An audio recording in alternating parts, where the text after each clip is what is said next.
at Radio for One Studios in Franklin, Michigan. Welcome to the Detroit Cast. Big fan.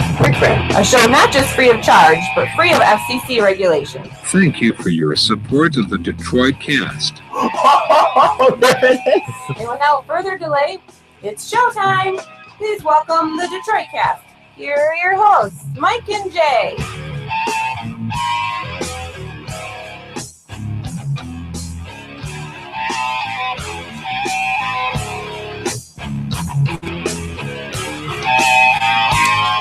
All right. Welcome, everybody, to the Detroit Cast on a Friday. We made it to Friday, Jay. Yeah, we made it. With Mike and Jay, Big E is here, Kadog, still an asshole yet here. Holiday weekend Friday. Yeah, for sure. You excited? You going to do anything fun? Hopefully. Yeah. Doing something around Lake Orion. Yeah. So not going too far. On a lake or just at the On a house? lake. Nice. Yeah. Where are we going? I might be lucky enough to see some fireworks too, Mike. Really? You Where are we going? know how I feel about that. You're not crazy about fireworks? Whatever. The kids love The kids them, though. like them. I That's the love thing. fireworks, Jay. Fireworks Like I are said, fun the kids because like 'em. you can't have fireworks without a mountain of alcohol. That's So at least you get to get shit-faced, True. you know. What are It's you always doing, fun. Mike? Yeah. Watch fire. Maybe I can watch some fireworks on TV or something. That's No, always I, good. That's the why do they even put the Detroit fireworks on TV? Well, I- wasn't it like 2 weeks ago too? yeah, well, I never get that. But the idea that they're on TV, I guess it's the old people that can't go anymore. But like, who's watching the fireworks on TV? Sort of like church on TV.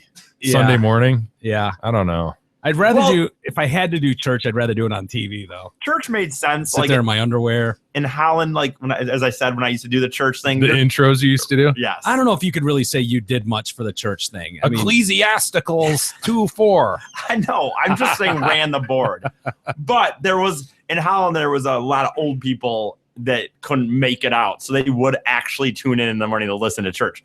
But fireworks, man, what is the point? Like, yep. Probably the same old people can't make it out. Yeah, Want but to see the fireworks. why? Want to celebrate our country, and I our love- independence, I love fireworks and I don't get it. our from nation's birth. Independence from? We left that England place because it was bogus. I know. If we don't get some cool rules like pronto, we'll just be bogus too. I was reading articles about they always have like theme articles. How most people don't know who we fought. Is that the deal? They don't know, at all, like what year. Some lady said 1984. Come on. We got our independence in 1984. 1980. She actually said, Was she thinking of 19 Independence Day, the movie? I don't know, but she said 1986. And she goes, no, wait, I'm sorry. That's 1984. Oh, I was my like, God. holy shit. How old was this? Like sound when you say Who 80, can forget it? The Tigers won the World Series and our nation gained its independence. same year. Crazy. What a year. Yeah, George Orwell, too. watershed year. I think E.T. was out that year. It was big. Huge year. And we separated from England in 1984. Yeah, wow. Great Britain, huh? Great Britain. not even England, I guess. That's right. Anyway, yeah, it is a Friday. We made it to a Friday. We've had a busy day. You guys have been here for a while. Should we say what we were doing? It's kind of embarrassing. Yeah, we did a it is- couple things. we did a couple things. Yeah, it is kind of embarrassing. Should we not say that? No, you could say it. Yeah, we were fulfilling some Kickstarter rewards earlier today. Yes, we know it's July 2nd, and we Yeah. did Kickstarter like in July 3rd. November. Yeah. But we got it done. Better late than never. Yes. Right? So we were doing some custom voicemails. We sort of got it done. One asshole, Fox, you know Yeah. who you are, didn't have his voicemail set up. Yeah. So how are we supposed to leave a custom voicemail without your voicemail set up? It's like, yeah, here's my number. Call so I can get my voicemail. We're like, okay. The number you have called does not have a operating voicemail. I was like, oh, of course. Great. Well, Yeah. we did our part. So We we're tried. we're on that shit. Yeah. I mean, it As took we're took known a to little be. time. As we're known to be. We were on that shit. And then the other exciting news from here, we were talking yesterday, The Hornets. yes, about the hornet nest that is developed. Well, it was trying to take over your house. I didn't realize the extent of this thing. Yeah, it wasn't like a huge nest, but it was growing. It was on its quickly. way. You give that thing another week, it would have been huge. It was amazing. Bulbous. The migrant workers that put that thing together, dude, I'm telling you, when it started, it was a golf ball. I went, wow, that's a weird looking thing on the end of the light. And then in days, it was a softball, and it was bigger than that even. So they've got to be pissed at what we did to it. Yeah, we have video of it. We do have video. It was actually probably about as clean and professionally done as you could have ever asked. Yeah, it was. Jay took a bat to it, literally a bat, and just opened the door, and he was filming it. It's on a light, like one of those lights, a sconce that goes on the side of your house. So it's like 3 feet from the front door. Yeah. And it's growing from the bottom. Yeah. They just started attaching to the bottom of this thing. Like you said yesterday, just a little bulbous end of this thing. They start growing on it. Yeah. And so it was, I don't know, 6 inches in diameter, something like that. Probably. 8 inches, something like that. Yeah. So I smacked it. E filmed it. And then E had the fortitude to go out and spray the son of a bitch. Yeah. I give him credit. Which is weird. When you first got here, we took a look at it just to see what condition it was in. Because every time I've seen it, if you're looking at it, it's like, yeah, you'll see one little son of a bitch fly up and go in there. And it looks like kind of an empty hotel. This time, They were crawling all over it. they were all over it. It's like they knew we were coming. Yeah. Quick, build this shit. Yeah. Get ready. So, yeah. We're under attack. And they were. And humans won. I'll be glad to let everyone know. Humans won. He was surprisingly B0. effective in this whole exercise. I Fought really- hard. Yeah. He really. I thought something may very well go awry, and that's why we had 2 cameras on it. Yeah. But that son of a bitch can spray some wasp killer, I'll tell you that. Yeah. Well, he had a few shots at it. So Yeah, but he quickly honed in, and there were like 2 planters, which I can't believe you have planters on your porch, but I bet, went over I bet they were there from the prior previous owner. no. 8 years ago. That son of a bitch went over the planters and just flooded that thing. Yeah. Did a hell of a job. Yeah. Kind of soaked. I don't know. The thing seemed pretty accurate. What do guess. you do with that? Hand off your nuts, by the way. What do you do with those? Do I have to now discard that? Yeah, you're going to want to go out tomorrow and spray it again. Why? Yeah. I kind of emptied the bottle. Oh, you want to go buy another bottle and probably spray it again, It seems like a lot of work. and then eventually get a shovel and like whip it, somewhere in To the the neighbor. back 40. Yeah. I don't know. This isn't dog shit on your lawn. Oh, so yeah, it was a fun, exciting day over here. Man against nature, man won. Yes, As always. as we should. Dare I say, a big show. We've got we're excited. We've got Mike Massie calling in, Skyping in. So Yeah, if you're watching on YouTube, you should be able to watch that with us. I think we're going to make him play a song, if you will. well, Why I wouldn't he? think we But- should have him play Africa, and maybe you could take the lead. You could just I don't know. I'm feeling play a the bit guitar? hoarse tonight. Yeah, I'll have him play the guitar. No, I'll have him do it. I mean, he is so damn good at it. It's ridiculous Yeah, but how good he you're no is. slouch yourself, Mike. Yeah, thanks, E. I know what you guys are doing. I feel that. I know what you guys are all about, trying to make me look stupid. And I don't appreciate that. I feel like I'm being laughed at, not laughed with. no. It's a great opportunity to play with a guy who has 5 million YouTube hits on his cover of Africa. Yeah, I think it's insane. you can't pass up this opportunity. Well- It's better than the original, I'd argue. Yeah, it's very good. It's very strong. So we'll talk to him. He was a previous lawyer. I don't know if he still is. Yeah, I want to hear what he's all about, like how this whole thing went. It must be crazy, kind of a crazy thing to go viral like that. Yeah. Yeah. So he's going to check in, 20 minutes, 15 minutes. So Kadog will let us know as soon as he calls up. But dare I say, a big show. We got a lot to get to besides Mike Massie. Selfie stick perv. God, I hate selfie sticks so much. I know you I do. want everyone yeah. that owns one to die. Yeah. I have no problem putting that on the record. All right. Anyone who owns a selfie stick, he wants you I to think die. my kid has one. Well, Does he really? Yeah, Manny or Russ has one. You want them to die? E? It's a I bit stand by harsh. my statement. Speaking of death, Well, I don't want your. we've got a couple interesting obits today. Yeah, a couple good ones. Yeah. We got an attorney that got smacked around a little bit, more flag bullshit. But speaking of flag stuff, this all started, our Confederate flag has been ripped down. The Dylan Our roof, Confederate flag. Whoa. Like, well, you know what I mean. Not our personal Confederate flag, but The- the Confederate flag has come under a little bit of scrutiny. it I've has? heard that. Yeah. I don't think we need to rehash everything. Gone so far as to remove the friggin' Dukes of Hazzard from TV land. Unreal. Yeah. I still can't believe that. Like, am I dreaming this? Is this kind of like taking our history and just kind of plugging your ears and going la la la la la? Yeah, a little bit. The flag, like pretend it doesn't happen so it goes away. Well, Dylan Roof is the guy that massacred the 9 people, the psychopath that went into the AME church in South Carolina and opened fire. And his sister is asking for donations now to help. Oh, for the victims? Yeah. Victims' families? Well, not exactly. They're hoping that people will send them on their perfect honeymoon. The sister. His sister, not one of the murdered family members. Okay, the murderer's sister. The murderer's sister Set up a GoFundMe. Yeah. For her honeymoon. Yeah. And to pay some bills. So I don't want to point it just at the honeymoon. It's also to pay some bills. Amber Roof is her name. She called off her wedding after her brother murdered those 9 people, kind of screwed up her day. I mean, I gotta be honest, it kind of screwed up her day when he decided to kill 9 innocent people. So she created a GoFundMe titled "A Fresh Start for Michael and Amber." She's asking for $5,000 to help recoup lost wedding costs, to pay some bills, and to send us on our dream honeymoon. What a bitch! You bitch! Oh, the nerve, Mike. Dear family and friends, as many of you know, Michael and I had to abruptly cancel our wedding day due to the tragedy that occurred in Charleston. What was that tragedy exactly? Well, yeah, I don't remember. We'll have to look up what was going on. The tragedy that just occurred, right? As if it was a natural disaster or something. It just occurred. A hurricane went through the neighborhood on their wedding day. When your brother went into a church and shot up 9 people. Yeah, because they were black. Right. June 21st was supposed to be the happiest day of our lives.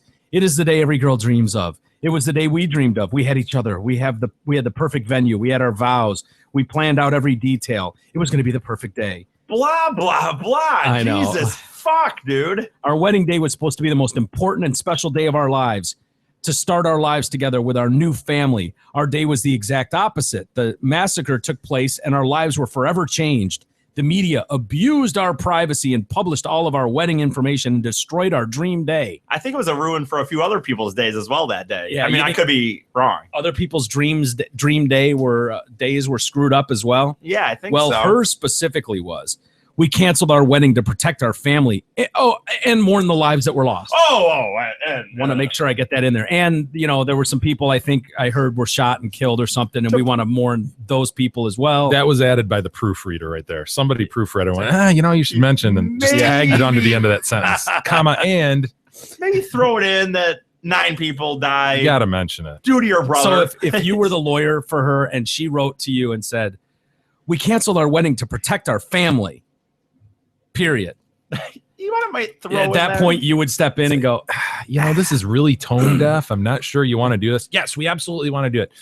You got to mention the victims and how heartfelt. Oh, God, is everyone going to say that? Deepest apologies, thoughts, and prayers. You've got to mention All right. Let me, fine. It's we canceled our wedding to protect our family and mourn the lives of whoever was lost. And shit. Period. And shit. Good? Yeah, I'd cross out and shit. And be like, again, I don't think you want to do this. Lawyers. But if you have to do it, you've got to mention the families. Whatever. This was our day that was ruined. I like that the victims are.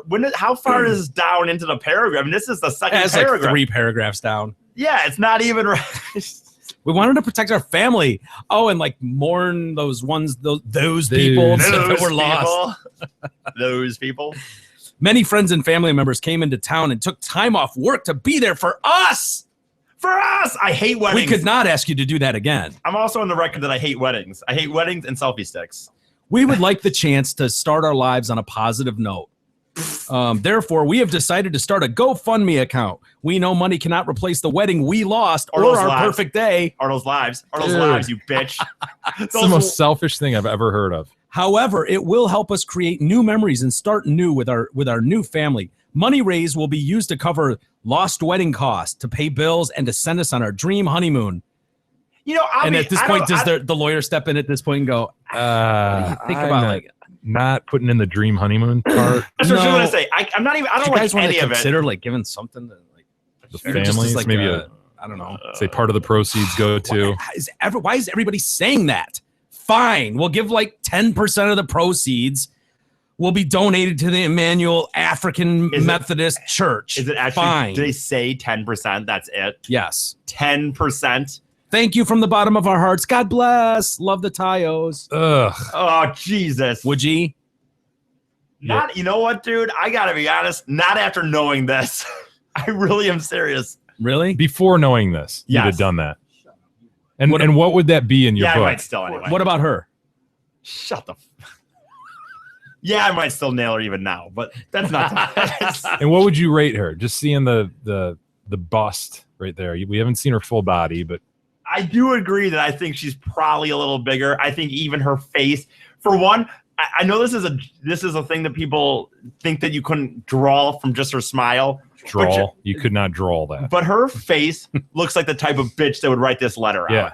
It looks like that bitch that just is like, this is the most important thing on the planet this day. How can you, as her unfianced beau, not put a stop to this?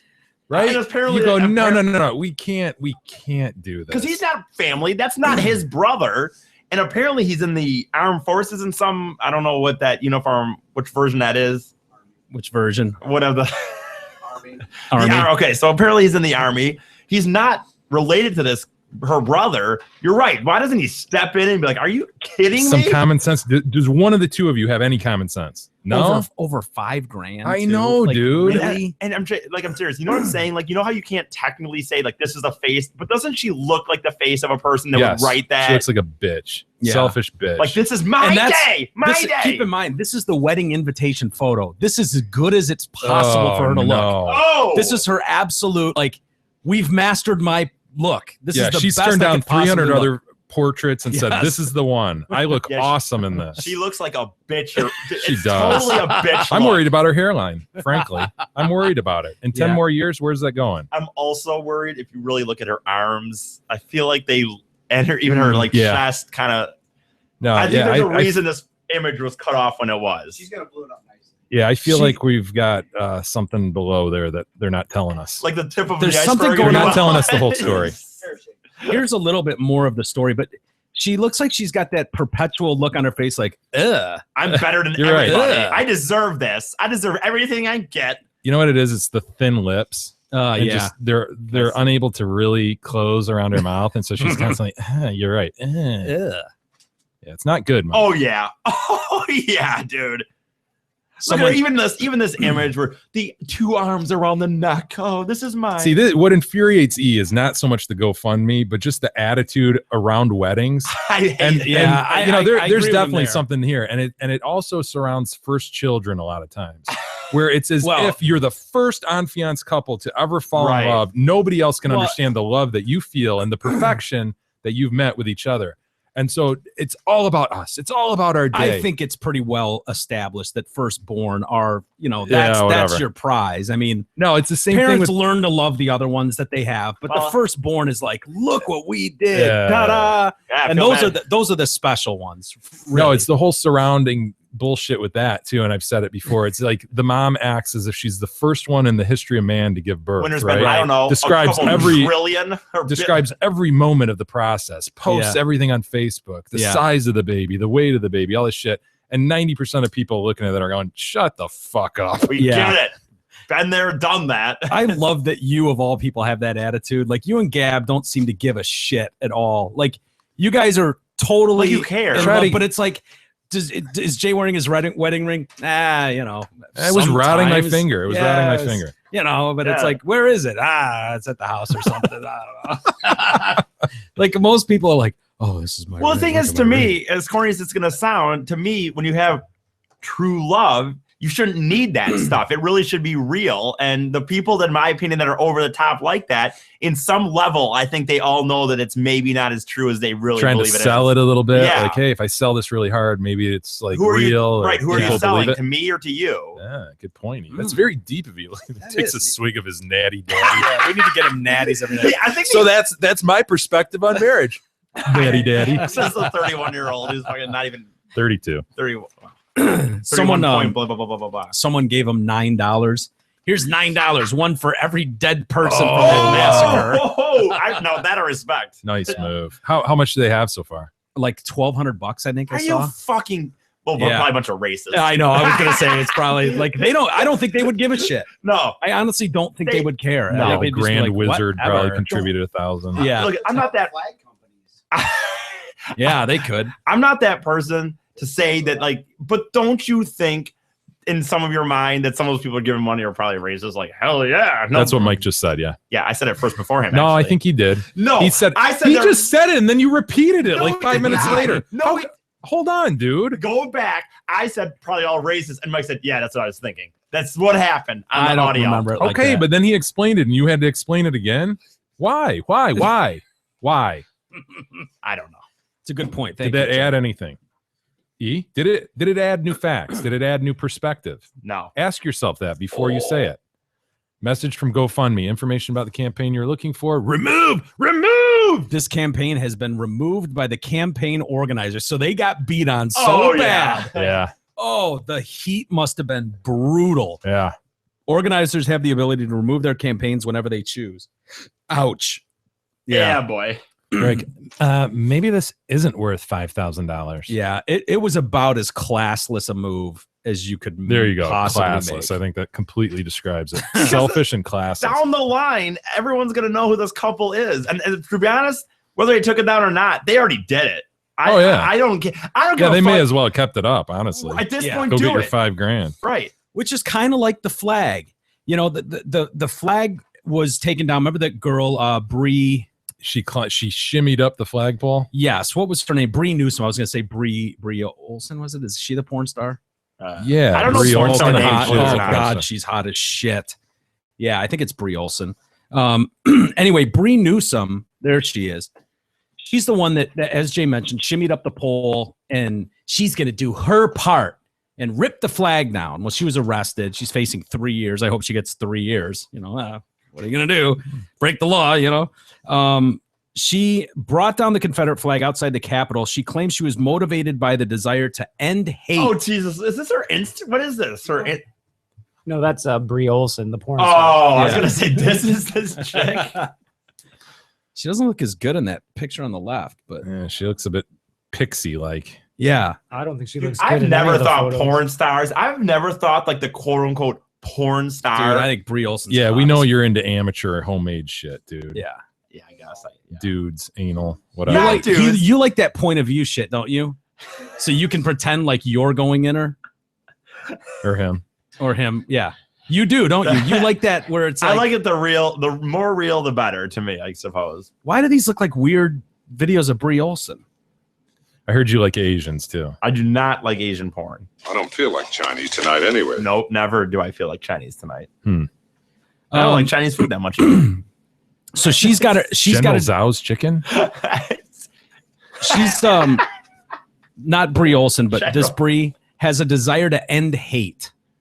Which is hilarious to me, as if you're going to end hate. Don't you think One Okay. flag at a time, Mike. Right, and that's going to happen. She's been charged with defacing a monument. Like I said, faces 3 years. She believes her actions had inspired people around the country and insists we needed that moment to say enough is enough. She thinks she's Rosa Parks or something? Totally, people have said that she's What? Rosa Parks. That is oh, No, finish your thought. not even close. Not even Well close. put, Well stated, sir. It's time to reconcile ourselves with the past and move forward into a better future where everyone has equal rights. They don't have equal rights right now. I wasn't aware of that, but Seems there might be racist assholes out there, but as far as the rights are concerned, they're do you- not. this is one of those things. Like, do you really think yanking a Confederate flag down off a flagpole is going to change the hearts and minds of people? Yep, that's it. Those guys that are Because sitting it down seems there, way more divisive to me. right. Like, I've never felt in my entire life like this country is more split down racial lines than it feels like right now. It does. It feels like two sides fighting with each other over shit, trying to, I don't know where we're trying to get to, but it's an uncomfortable place to be. And this idea that, oh, we're just going to scale a flagpole, rip down a piece of cloth to end hate. Well, it's over. That seems so childish. Yeah. That seems like something a third grader would believe. No, you said it right when you said about changing the hearts and minds. And moreover, when you yank something away from somebody and then you claim, oh, it was racist and look at you, and you blame and point fingers, the other side is going to step up and just come back at you even harder. So it's just more divisive that way. It's the way it is with anything else. If you have a problem with someone, your best course of action is probably not to get finger pointing in their face and shoot them down on something. And you're a this, you're a that, you're doing this. Everybody's natural response is going to be to get defensive. And so you've got a whole lot of people getting defensive going, yeah, fuck you too. I don't feel like that. I don't appreciate being blanketed into, E is a prime example. E has a bunch of Confederate flags. There's not a racist bone in his body. Call it ignorance. Call it what? Yeah, no, you're right. I haven't bought one in probably at least a month, 8 years, 9 years, maybe. But I have a few memorabilia with it on it, I suppose. I don't know if I'm comfortable with this. I got to be honest with you. Yeah, I didn't want to say it at all. To be honest, I told you I didn't want to reveal that I had more than the one I said. Yeah. I'm sorry. I apologize. I know what made you buy more than one Confederate flag? You fucking asshole. Not a racist bone in his body. I'm not talking about it. Well, I never receed this order to not talk about it. Yeah, you told me, not Jay. You did not tell Jay. So I'm asking you the question. I'm not going down. Are you taking a knee? Are you hurting the show again? I don't know, dude. Just young and dumb, I guess. I just remember in my mind. What were you thinking? I think it was just I don't know. I was going to NASCAR events a lot of times, and I saw it everywhere, and I was embracing this quote unquote redneck lifestyle. You wanted acceptance. You were seeking acceptance. There was a period of my life, yes, Jay, where in my mind, no, actually, when I first got into it, it wasn't popular. I think it was another. I don't know. Fuck you, Mike, man. I really apologize. I didn't know. You do. Fuck you. You don't fucking apologize for shit. So when did you begin? Unless I feel sorry and I feel terrible. The girl you didn't want to. No, you don't. You didn't want us to out that girl from Mount Clemens, so we didn't. We said she was from Mount Lemons. We did that for you. Yeah, you did it because you specifically said I don't want people to know where she's from. We didn't want to use her name Dawn, but she raised it when we called it. I had this conversation last night where I said, and we specifically did not say she was from Mount Clemens. And we specifically did not. We did not. Yeah, it's funny how you guys don't. Yeah, fuck none of you guys. Fuck both of you guys. That's bullshit, man. Fuck you, Jay. So that's it. You just fuck you and then take a knee, and that's you're right. Yeah, that's it for the week. I was not trying to be a dick about Confederate flags. I was not. I swear to God, I was trying to make the point that it feels. No, you know, I don't. You know what? You're right. Fuck it. I don't feel bad about it. I'm not fucking racist in any fucking capacity. Well, except for the Confederate flags. And maybe I do. Do you have black friends? Yeah, I do actually. But wow, you want a cookie? Yeah, whatever. You know what? And you know what? Whatever, man. I don't know. I haven't bought one in more than 10 years. My point was I have them. I thought you just said 8 years. 8 or 9. I said 8, 9, maybe 10. See, now your credibility is in question. Yeah, you changed your answer. Well, Mike's credibility is in question every fucking time he opens his mouth because he's fucking a liar. What kind of comeback is that? What? Why am I a liar? You fucking as if you wanted to. Oh, I'll just throw this out there, not thinking that. I swear to you, you didn't think if you said, "Oh, Eric has 20 of them," the Jay wouldn't fucking sit here and go, "Oh, really? Well, I can't speak for Jay. Yes, I speak for myself. I don't speak for Jay. You've only known him for fucking 35 years or whatever. Let me ask you this. Hey, I love it. By the way, your friendship comes in very much convenience. When you want to show everybody that we've known each other for so long, it's very cool. But when you want to say, like, I didn't know what Jay was going to say, then it's just like, I didn't know. That guy's unpredictable. Yeah, I don't know what he's going to do. I'm a loose cannon. He is a loose cannon. Thank you. I forgive you for not forgiving me, by the way. I'm going to choose to be the bigger man here and say, yeah, you are I forgive you. Weight-wise. The fact that you can't forgive me, I'll forgive you. He's proud of himself there. You heard that one, right? That's all right. At least I'm not a racist son of a bitch with 20 Confederate flags in my house. You say more racist shit than I've ever said in my entire life. Find a Confederate flag in my house. Go ahead. Search the house. Go ahead. Have Nary a General Lee. Not one. You won't find a Confederate flag anywhere. Can you say the same? Didn't think so. I can't. All right. Now that we've established he's a racist, here's my follow-up issue. Just hold on. When did you go from needing acceptance to now wanting to be that guy who's so normcore he doesn't conform with anybody and he's his own man? What happened there? You know what happened? Were you struck by lightning or something? I can tell you exactly when it happened, to be honest with you. Whenever high school ended and I went to that period where I went from only liking country music, yada, yada, and then I decided to start filming shit and getting into punk rock is when I kind of like more embraced the idea of that shit and not caring and not needing people to like me. Very real. This is why I think it'd be really easy for ISIS to get him in like a weekend. Oh, No way. he's pliable. Yes. Very pliable. No, Yeah. you know why they won't be able to give me? It's because I may be, but I'm more selfish than I am pliable. Dude, you're a big wad of green Play-Doh. That's what you are. Pliable. No, dude. Silly putty. I told you, no way. Honestly, E, I was I'm a not. stump. I wasn't trying to out you. I'm a stump, he declares. I wasn't trying to out you as the racist that you clearly are. And then I takes swear a to you. swig of his natty daddy. Hey, I didn't. I wasn't. I was trying to make the point that just because someone has a Confederate flag does not mean they believe something and they're all racist. Right, dude. And I think and my point was someone like E, who's we know, Just an ignoramus. yeah, is not a racist guy at all. He gets pissed when racial jokes are made. I actually don't even like it. That's the thing. You're right. I've actually gotten mad at Mike a few times, suggesting I don't agree that racial jokes are funny. Yeah, So which I think is hilarious, but whatever. It's neither here nor there. But my point is, so if you're going to throw that blanket out that all these people are just racist, every NASCAR fan is racist, it's offensive. That's offensive to people that aren't really racist. Well, and there are a lot of people who legitimately are into the Southern pride thing yeah, and yeah. don't have a racial bone in their body. But there's the natty daddy. best beer for your buck. 25 extra, 1 extra ounce. Thank God.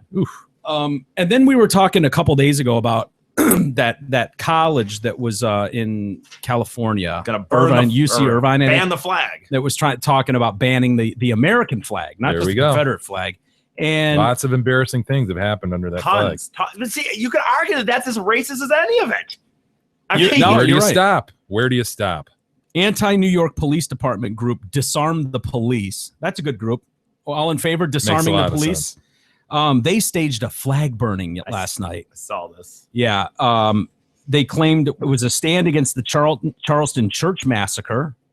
Was it? Yeah. Was it? Yeah. That was a stand against the Charleston church massacre. Yeah. And the Disarm the Police group had to be saved and rescued by the police. Well, Were they calling for the What cops? an ironic twist that story Yeah. has. Were they calling for the cops when they were getting harassed and felt a little threatened? Yeah, the bet they cops were. were there because they knew people were not going to stand for this group trying to ban or burn the flag.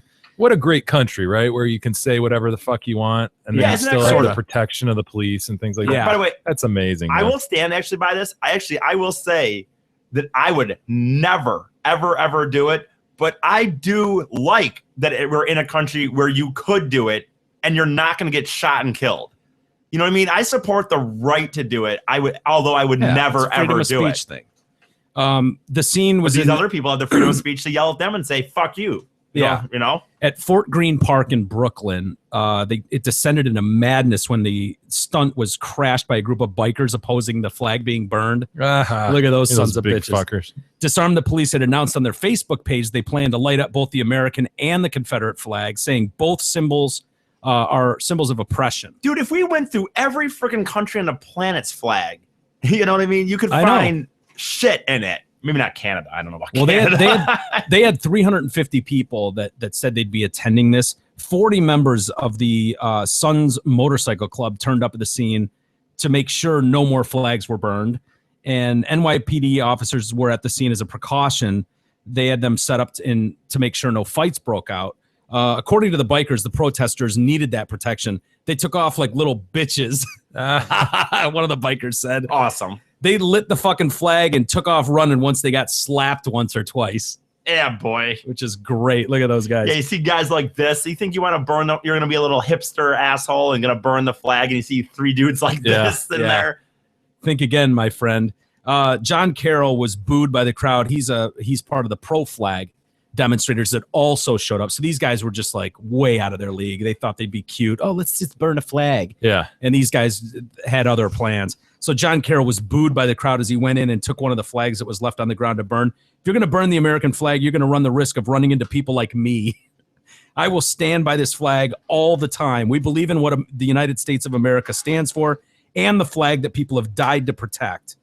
Brooklyn Borough President Eric Adams said that Disarm the Police had taken maybe the wrong route. I am sympathetic to those protesting institutional racism in our society, but burning the American flag is a fringe act that will do nothing but combat the challenges we face. Disarm the Police said, the flags are nothing but a piece of cloth.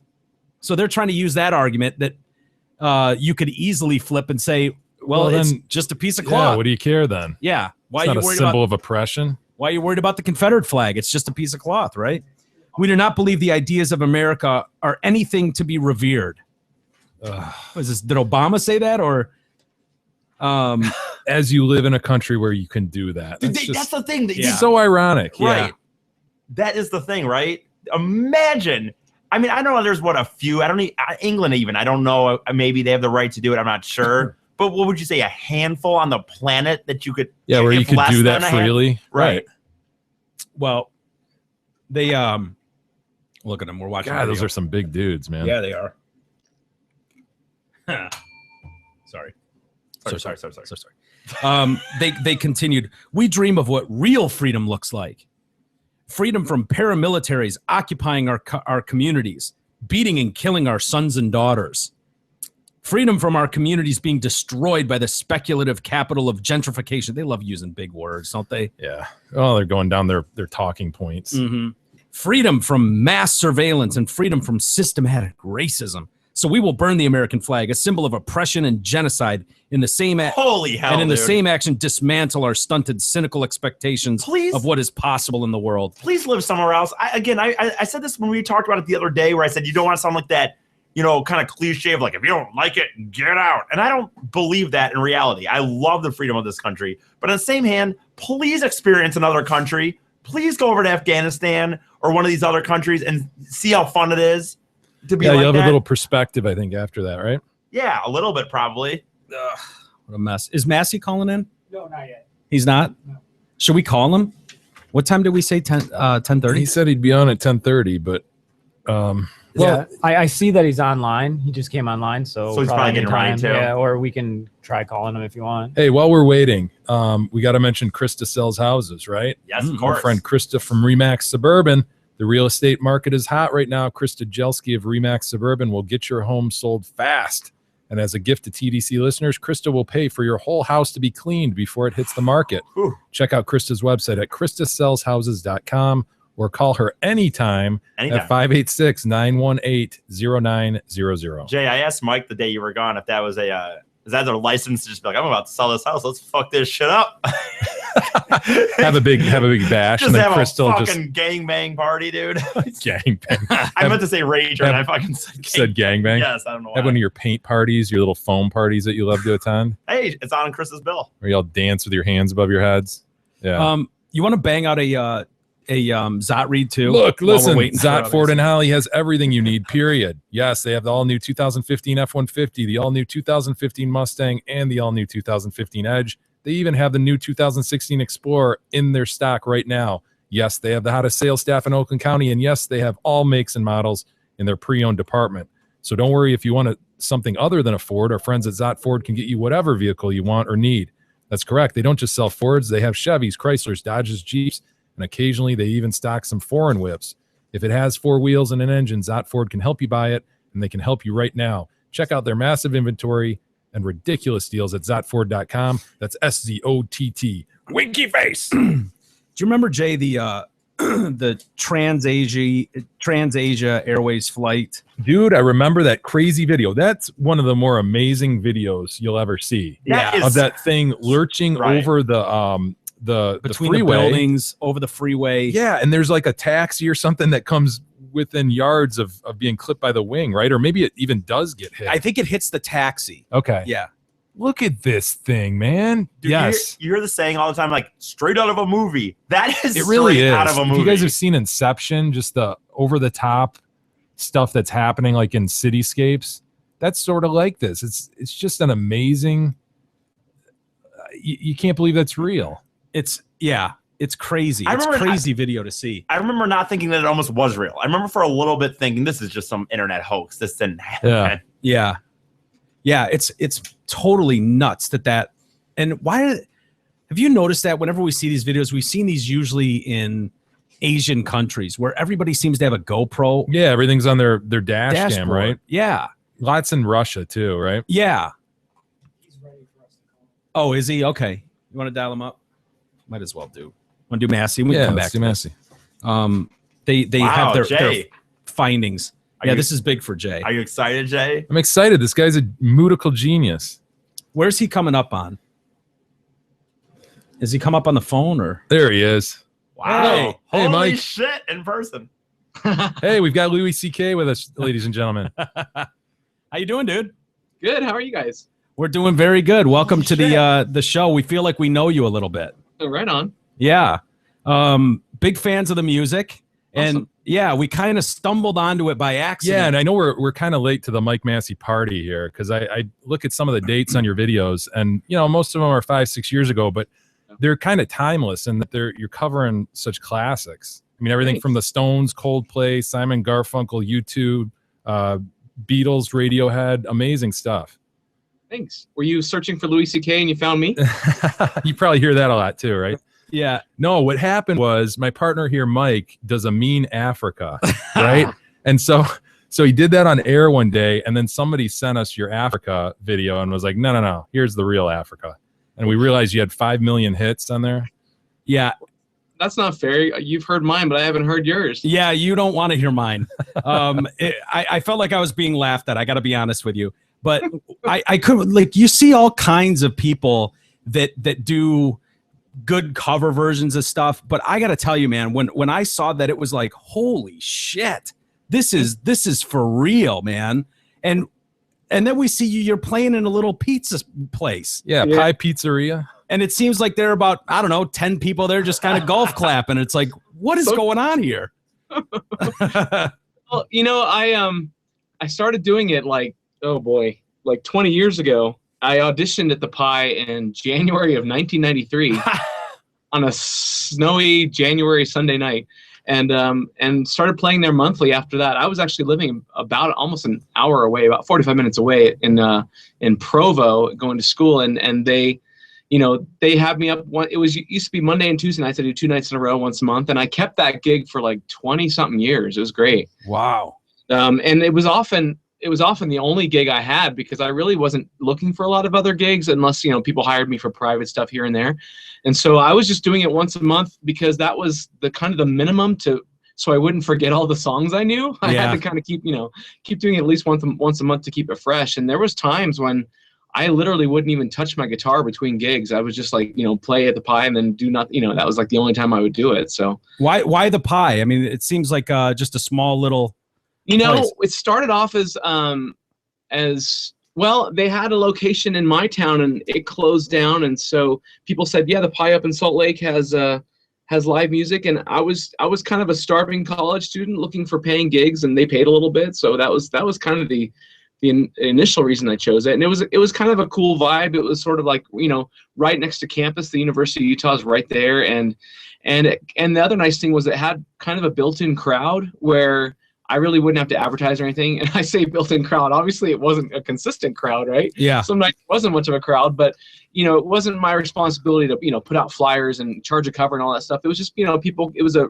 reasonably popular place. And actually, the reason they had live music on Mondays and Tuesdays is because those were the least busy nights, and the other nights they just couldn't spare the room. They couldn't clear the tables to make room for the music. So really, well, that's one of the coolest things about your videos, though, is listening all the way through to the end. And a lot of times, just hearing like just a smatter of maybe like it sounds like 8 or 9 people. It's probably more than that, but it's just amazing to hear that you just kick out this version of this thing like holy shit, and only 8 or 9 people, unless you have YouTube, hear that. Right. Yeah, and when we started filming the gigs, and I guess it was about 2008 or 2009, we started filming them, and that was kind of our, when we started getting a reaction from people on YouTube, we started realizing, we're not necessarily playing for the people in the room anymore because some of them couldn't care less and didn't even acknowledge us, Yeah. And so it became more about like, well, let's try to do something for YouTube, So. And how does that work? I mean, I imagine when you're getting 5 million views on a video, that's got to blow your mind away. Yeah, it's it kind of grew over time, and Africa was the one that, for whatever reason, that kind of went more viral than others, and yeah, it's been pretty crazy. Just people all over the world. I have a worldwide following. There, maybe 2 per town, but it's like it's cool to know there's people everywhere that that know who I am. And actually, we went on vacation in Mexico and near Cancun just a couple months ago, and there was people in the band that we went and saw another acoustic duo playing there, and there were people in the band and their sound guy that recognized me and stuff. So it's just, yeah, it's kind of fun. Just it's mostly musicians. I think people that search for me tend to be people looking for, you know, cool ways to do acoustic covers of this song or that song, or one song, and stumble upon my channel that way. So I'd say like over half of my following is probably musicians. Well, it's interesting because, you know, a lot of people search out music, and you always hear you'll hear a million different people that, oh, I'm doing an Africa cover. And they usually are really, you know, they look like they should be in a shitty bar playing a shitty cover song. Yeah. And then that's what's so weird about yours, where it's like, this guy should be playing in front of 10,000 people and he's playing in a small little pizzeria in Utah. What is wrong with this picture? It just seems crazy. Well, if it's any consolation, now I am playing for 10,000 people, but they're all at home in front of their computers. Yeah, that's true. That's true. Do you tour at all? Are you getting out on the road? You know, I just do private stuff when it comes up here and there when people hire me, and I do that a lot. It's usually in the U.S., but sometimes it's taking me outside the U.S. But I don't do a lot of public stuff because I am sort of an unknown quantity, so there's not a lot of places that are willing to necessarily, you know, jump in there and say, yeah, we'll host a concert for you and hope people show up. So and I'm totally fine with that. You know, I'm trying to build a local following now that I moved to Colorado, because now I'm doing music full time. Up until about this time last year, I was an attorney full time. Brutal. I was a public defender. Wow. And I just quit the day job and moved to Colorado last August. And so now it's kind of, so now it's more important for me to like have kind of a little bit of a local following so I can do local gigs. But even a lot of my local stuff is private too, so which is great. You know, that your story resonates with me a little bit because I'm a lawyer too. Oh, right on. Yeah, and I left the firm I was with for a long time, about 1.5 years ago, and I've been doing this with Mike, and we've been trying to kind of move it forward. And it's kind of, I mean, it's a frustrating profession, right? It's just the conflict kind of wears you down after a while. So you I'm sure took kind of refuge in your music and found joy there and said, absolutely. And you know, being a public defender, you're in the trenches, you know, and you're seeing the worst of humanity, and sometimes, you know, some of the best of humanity too. But it's more the worst. It's well, you know, I mean, the situations, and you know, there's a lot of drama, and it was a big stressor for me, and you know, I didn't have, you know, tons of like murders and stuff, but I had a few, you know, and other ugly kinds of cases, as you can imagine, and so it was nice to be able to kind of put that aside. But having said that, I do sort of miss the kind of the community service aspect of my job. It felt like I was sort of involved in doing a service that, you know, and helping people that had sort of been forgotten by society in a lot of ways. So that, you know, I kind of missed that aspect of it. Yeah. Well, you're doing a community service by continually putting out your music for us to listen to after we post our show, because it's become a regular thing for us. Yeah, it's crazy. Like every night, I'm not even kidding, I'll go and kind of piece the show together, and I'll come down and there's Massie just playing on Jay's computer every night. It's great. Well, you have great diversity in what you do. I mean, Miss Misery is something that, you know, just a great cover. Mad World, just unbelievable stuff. It's not all the big stuff that you'd think. Like Scarborough Fair. There's some lesser known. It's stuff that I like. You know, I'm just kind of doing, you know, there's sort of a continuum of stuff that other people like and stuff that I like, and I try to kind of keep it sort of in the middle where it's stuff that we all like. But sometimes I'll do stuff that I think is cool and not care as much if anyone else likes it. But you know, I did you know, like a more of an obscure Boston song, "A Man I'll Never Be." I did that because I really love the song, and there's a few other examples of stuff on there that just I did it because I loved it. Like "Black Peter" by Grateful Dead. I love that song. It probably has like the least views of any of my covers. You know, I don't care, and I think Jeff and I like nailed it. It sounds great to me, so you know, I was just like happy to post it. But for the most part, now that I'm doing it full time, I kind of have to be a little bit more conscientious about doing stuff that people are going to actually click on and maybe buy, you know. So the next thing I'm releasing is an acoustic version of "Come Sail Away." Really? Oh, wow. Yeah, it turned out really cool. So how does that work? Are you able to make a good, decent living off is it iTunes? Do you sell them on? iTunes accounts for about maybe about 1/3 of my income. Okay.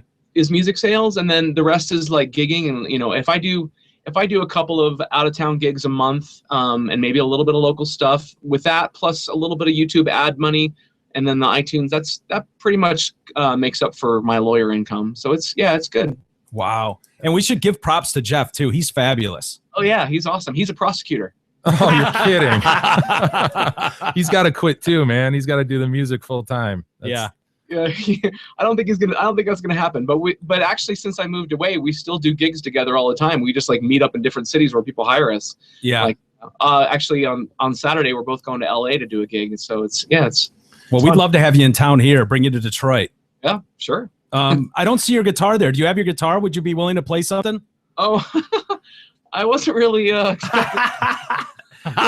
Mike, you can sing for him. Yeah, why don't we just let Mike No. take us out with Africa? You don't have a guitar in the house? Come on, you're a pro. It depends on what song you'd want to hear. What do you want? Whatever you want to play. All right. Putting him on the spot. Yeah. I got just the thing. All right. I don't know what the sound quality is gonna be like with this Skype camera, like my little This is webcam. awesome, dude. But if I do this,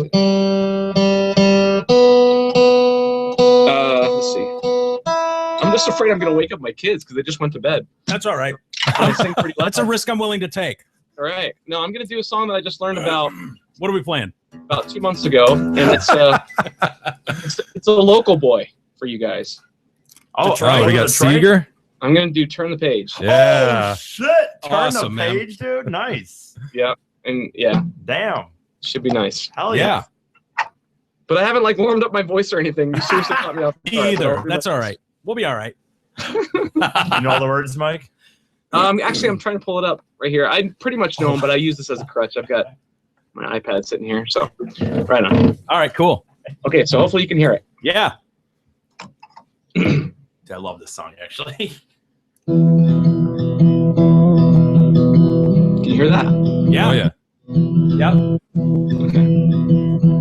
On a long and lonesome highway east of Omaha, you can listen to the engine moaning out its one lone song. You can think about the woman or the girl you knew the night before.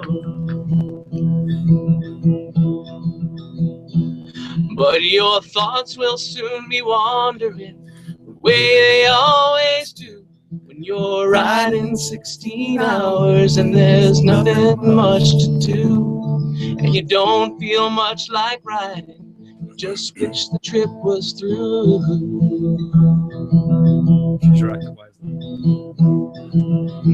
So here I am on the road again. There I am up on the stage.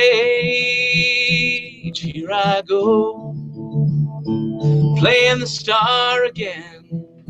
There I go, turn the page.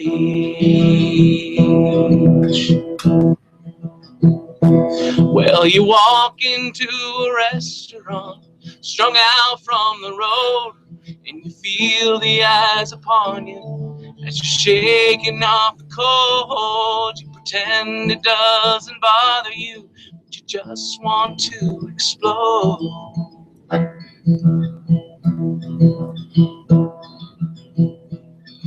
Most times you can't hear them talk, other times you can. All the same old cliches. Is that a woman or a man? And you always seem outnumbered. You don't dare make a stand.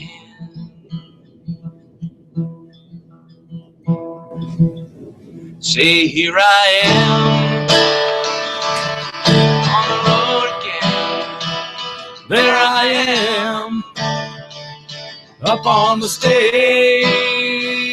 There I go, playing star again. There I go, turn the page. Octave wisely, Mike. Out there in the spotlight, you're a million I'll let him miles away. Every ounce of energy. Try to give way as the sweat pours out your body like the music that you play.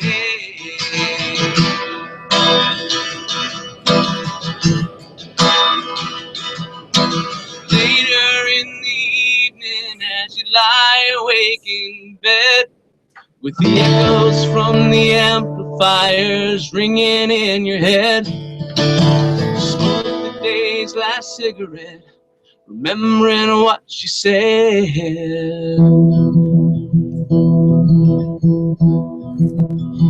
Say, here I am on the road again. There I am on the stage. Here I go, playing the star again. There I go,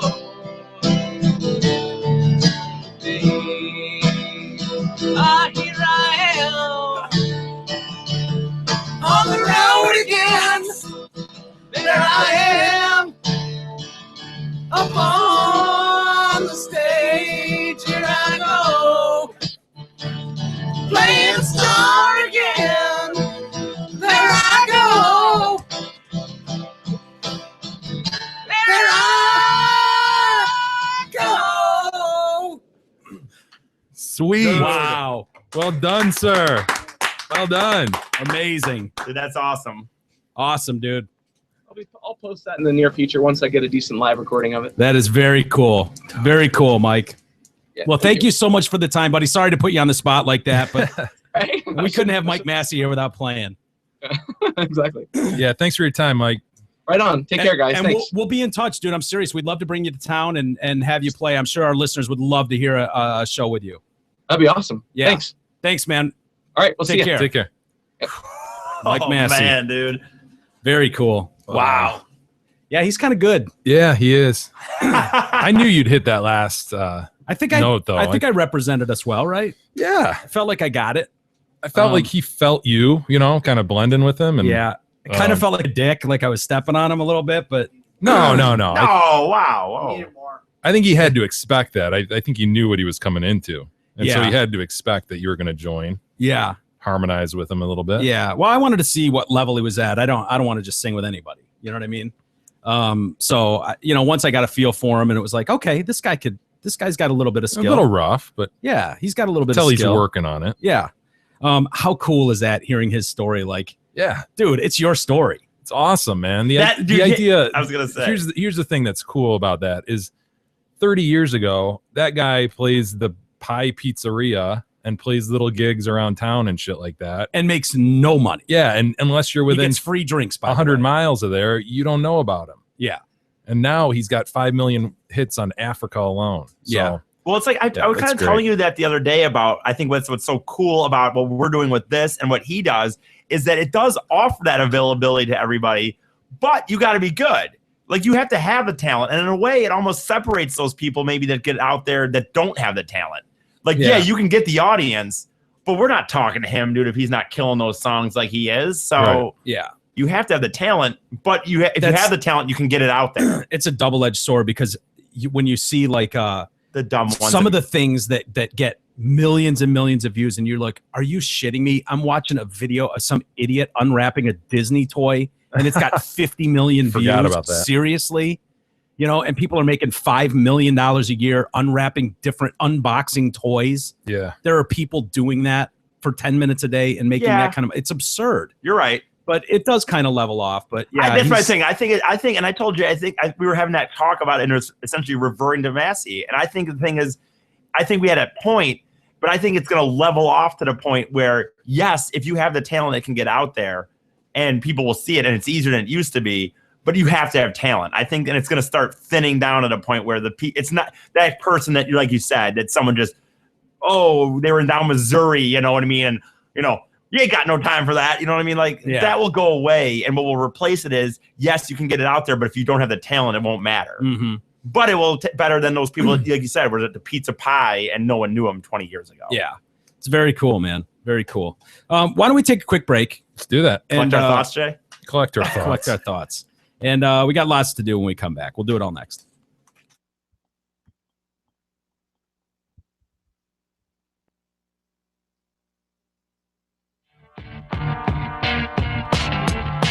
The Detroit Cast continues after this short break.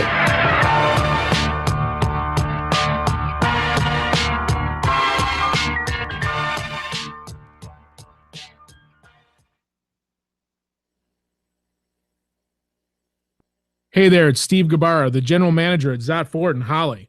Right now, lease the all-new 2015 Ford F-150 Super Cab XLT 4x4 for only $286 a month.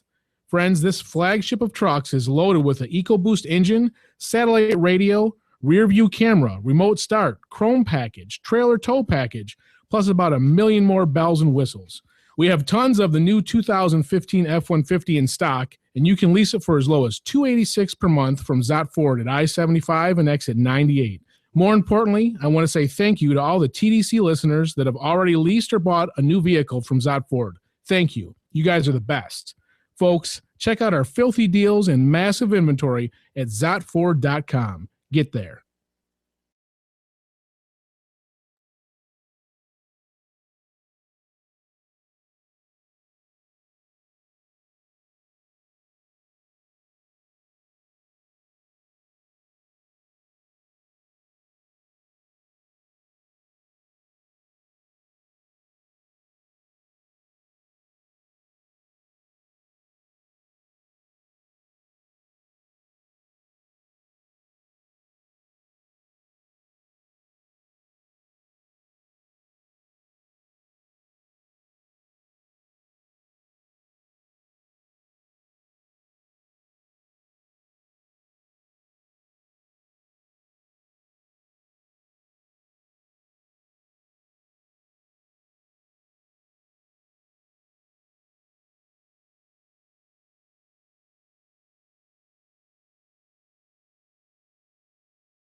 The Detroit Cast continues now, bitches. Here's Mike and Jay.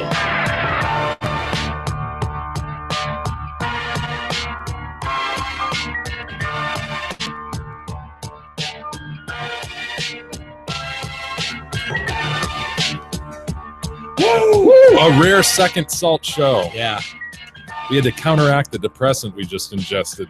yeah, and are still ingesting. Cheers. Thanks, Gary, the dead body expert, for bringing some beers for Yeah, us. thank you, Gary. Much appreciated. Welcome back to the Detroit Cast on a Friday with Mike and Jay. And I'm so tired.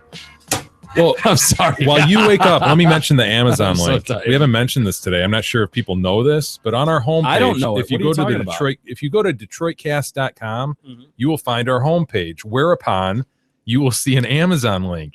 If you click on that, that allows you a portal to Amazon. You can do your shopping as you normally do. It's a great way to donate to the show because when you go through our portal, Amazon gives us a little bit of a kickback. So please use that link if you're going to ever shop Amazon in the future. Yeah.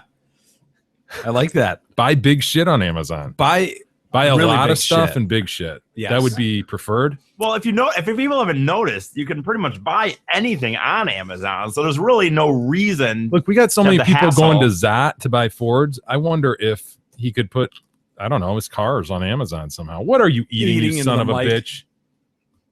What's he even eating?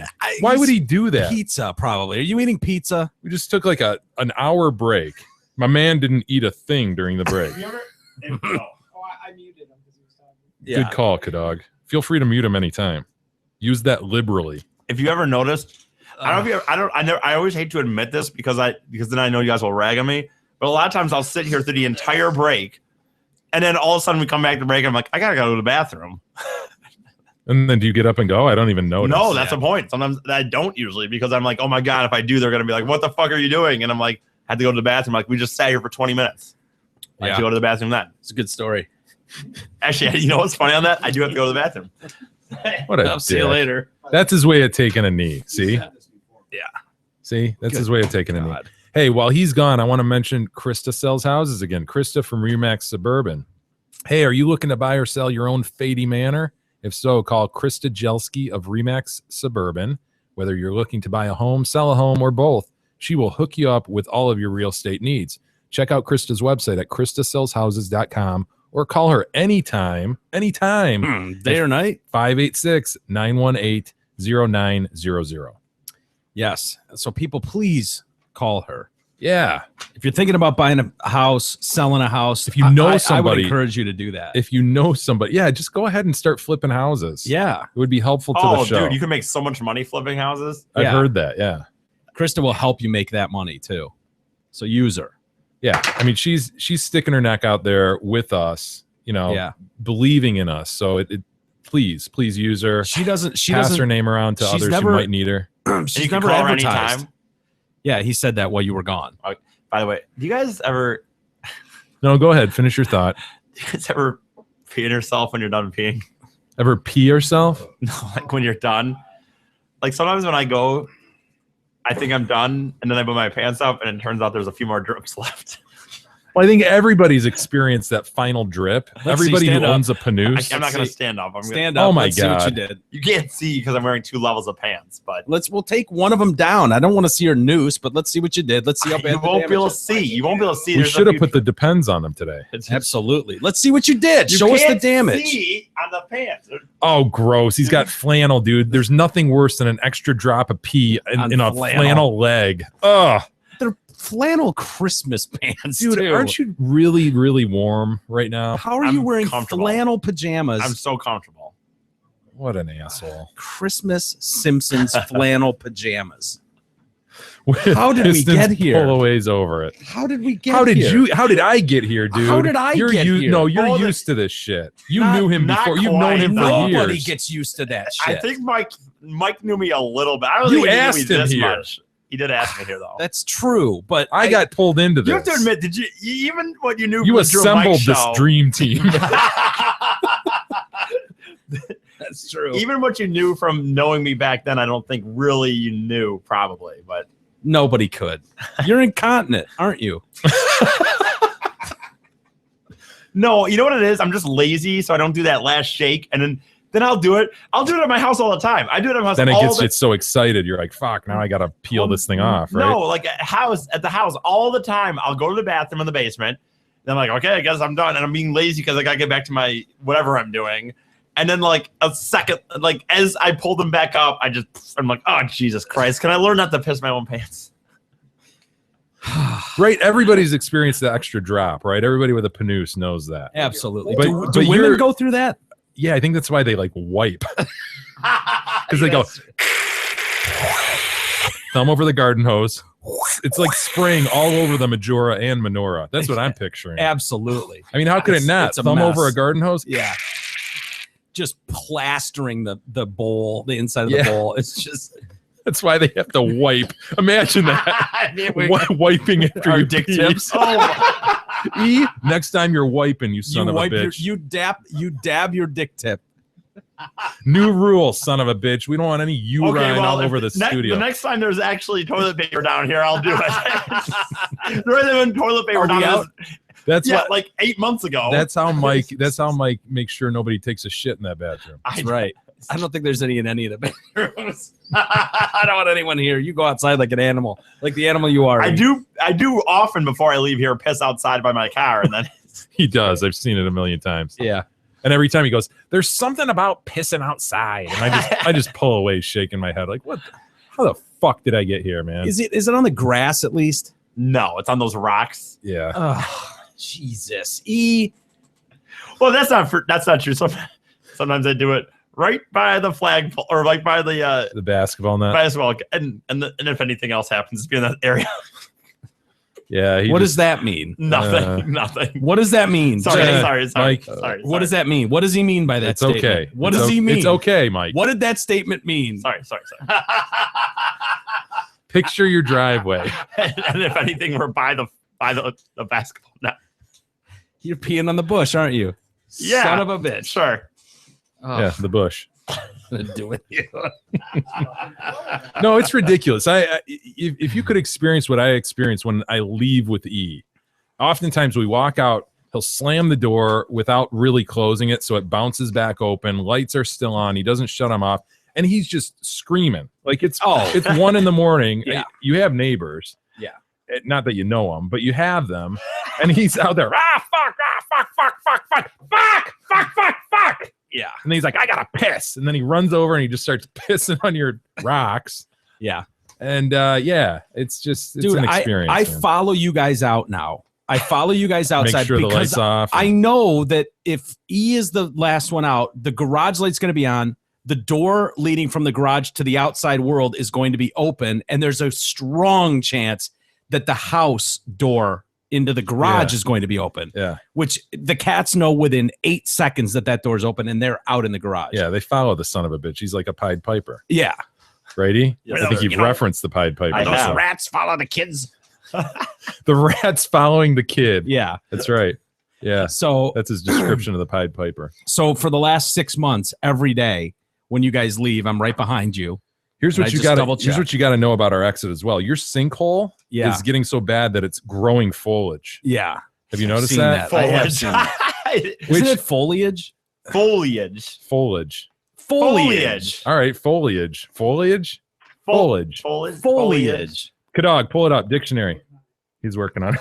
Foliage. Yeah, you must be right. Foliage. Don't fold either. I learned mine from The Simpsons. Like I learned most of my things. Lisa corrected me. Bring it up. Foliage. This is entertaining. You guys are like laboratory and laboratory here. Foliage. Oh! Boom! Boom! All right. You son of a bitch. Foliage. I stand corrected. Your sinkhole is growing foliage. My sinkhole is growing foliage. Which is good. Which is good because it's more open and obvious. So you're not going to have anybody claiming that they didn't see it. That's why I've left that there. Once there's a tree growing out of it, I think people can be on the point of walk around it because you have to avoid the tree. Yeah, I'm hoping that one of your cars ends up in it at some point. Foliage. Well, that's in the sinkhole. Well, the thing is, there's a sinkhole, and then there's the massive pothole at the end of the driveway. Oh, that's getting bad, dude. Mm-hmm. That totally whips you off and kind of like starts to throw you into the ditch. It's like This an house is amusement park ride. Yeah, it makes it interesting. It makes every exit interesting. Yeah. falling apart. Yeah. Thank you. Please for that. donate to the show because this house is falling apart. Yes. The driveway, especially. And I recently had someone price it. Oh boy. Oof. Can't imagine boy. driveways are cheap. They're not, especially when they need some rerouting of shit so that water drains better. Oh, yeah. So it's Especially when they're what? I don't know, 35 yards long. yeah. Pretty big driveway. The compound is not what it used to Compounds are not cheap to maintain That's right. if you're going to It's, keep them in order. Yeah. You should know that from the manor. be. I don't look at the day-to-day. No, you let the people take care of that. Yeah, I don't The look staff. at the help. Hey, ladies and gentlemen, as we have mentioned before, Zotford has everything you need, including their award-winning service department. Yes, they have won Ford's prestigious President's Award the past 4 out of 5 years. E has a fitted T-shirt to show for that, I believe. Mm-hmm. Yes, Big E works in their service department, which means they do not have the hottest service staff in Oakland County. But you know what their service department does have? They have the best deals and best customer service, period. What makes Zotford the best? 1, tell them the Detroit Cast sent you and receive 15% off your total repair order. 2, they keep you informed real-time via text of your vehicle's progress as it seamlessly flows through their repair process. You never have to wonder if and when your precious vehicle will be ready for pickup. If all that's not enough, Zotford has complimentary movie theater-style popcorn and limitless supplies of purified bottled water. I didn't see the purified bottled water when I was there, but I did see the movie style. Well, popcorn. what they have is I'm not sure when he says about like what I think what he means is they have those the big coolers where it There's a great description by you and I. Oh yeah. Right. You know what we're talking about. You know me. I like to, bottled water, you son of a I bitch. really like to pride myself as being able to be a theater of the mind. You're talking about the big gallon Aquafina. jugs. He's talking about the big jugs where you pull the lever and it goes boop, boop, boop. By the way, those are kind of a bitch to change. There's no easy way to do it. You just have to go for it, right? Right. Oh yeah, because if you hold, it's not for the timid. It's not for the timid. No. You get timid about that, and it's when I we used to have one in our office. Yeah, and it was you just got to do it. Just go for 1, 2, 3, boom. When I was a kid, I used to, and they would have those like, I would like keep drinking because I thought it was cool and the bubble would come up, and I didn't know exactly how often that happened. So I would purposely drink as much as I keep drinking cup after cup if I was someone that had one until the bubble would come up. Till the bubble. Then what? Like, so I'd just be like, oh, the bubble. And then I'm going to be done, I guess. The bubble. Imagine going through life like that. Just so simple. The bubble. Visit Zotford now at I-75 and exit 98. Before we talk to Mike Massie, we started to talk about the Asian flight. We did. God. Yeah. Oh, wait. I don't feel like Chinese tonight anyway. Asian. The captain, it was a Trans Asia Airways flight. I'm sorry, I don't speak Japanese. Yeah, these people didn't either. Yeah, and the captain, he said 8 seconds before the flight, and this is the one, I think we started watching it, where the guy hits the bridge and clips that taxi. He says, whoa, pulled back, wrong side throtter. Ooh, is my face red? He pulled the wrong throttle. Yeah. What's this, like a 90-year-old one of those guys where like the brake Yeah, he's like father, my grandpa, who had trouble driving with 2 feet. Yeah. And he'd brake, accelerate. He got mixed up. This guy got merging mixed up. mother. Yeah, I'm merging mother. You're clear, father. Yeah, this guy, it ended up killing 43 people on board. Mother, father. The latest report by Taiwan's Aviation Safety Council. Oh, yeah. No, oh wait. Oh, let's just. I'm sorry, I don't Where's the screeching halt? We were working on something. We didn't have time to do the screeching halt because we were working on something. Oh, were you? Yeah, it's called being a team, and the team was working on something. That's why I clearly said, "I'll wait." I have a complaint amongst the team, and that is, I don't like the guy to my left. Here comes E. See, we're back on now. Yeah. Now we're cooking. Okay. Thanks. I really appreciate when I'd let you know, when you guys would let me know when it's okay to take breaks in the show and when it's okay not to. Whatever he just said. Yeah. Yeah, sure. Let us know when it's okay to take a break. Okay. Jay. The latest report by the Aviation Safety Council into that crash, which happened back in February, confirms that the captain of the aircraft mistakenly switched off the plane's one working engine while the other one lost power. Yeah, not good. The plane is designed to be able to be flown with just one engine, but not with no engines. The report also showed that the captain had failed simulator training less than a year early, partly because he had demonstrated a lack of knowledge on how to respond to an engine flame out at takeoff. Yeah. The report can't take much more of your blundering numbskullery. The report also showed that the captain had failed. Well, no, I'm sorry. The aircraft, which was less than a year old, flew between buildings, clipped that bridge, and then the taxi, and then crashed into the Kirunga River. 15 of the 58 people on board did survive the plane's entire. How did they survive that? What the fuck happened to you, man? The entire cockpit and crew was killed in the crash. The report showed that less than a minute after takeoff, once the plane had climbed to about 1,200 feet, a master warning sounded. A display showed that there had been an engine flameout or power failure in engine 2. He responded by pulling back on the throttle, but on the other working engine, shutting it off. Motherfucker, that's right. About 46 seconds after the other engine failed, causing the aircraft to stall. The mistake was not noticed until about 2 minutes later when the pilot managed to restore some power to the engine, but it was too late to avoid the crash at that point. So now they're digging into his training records. And yeah, it says he failed a simulator check, performing unsatisfactorily on the abnormal engine start section, among others. The pilot was given another session and qualified as captain after passing. Finally, he passed the simulator test.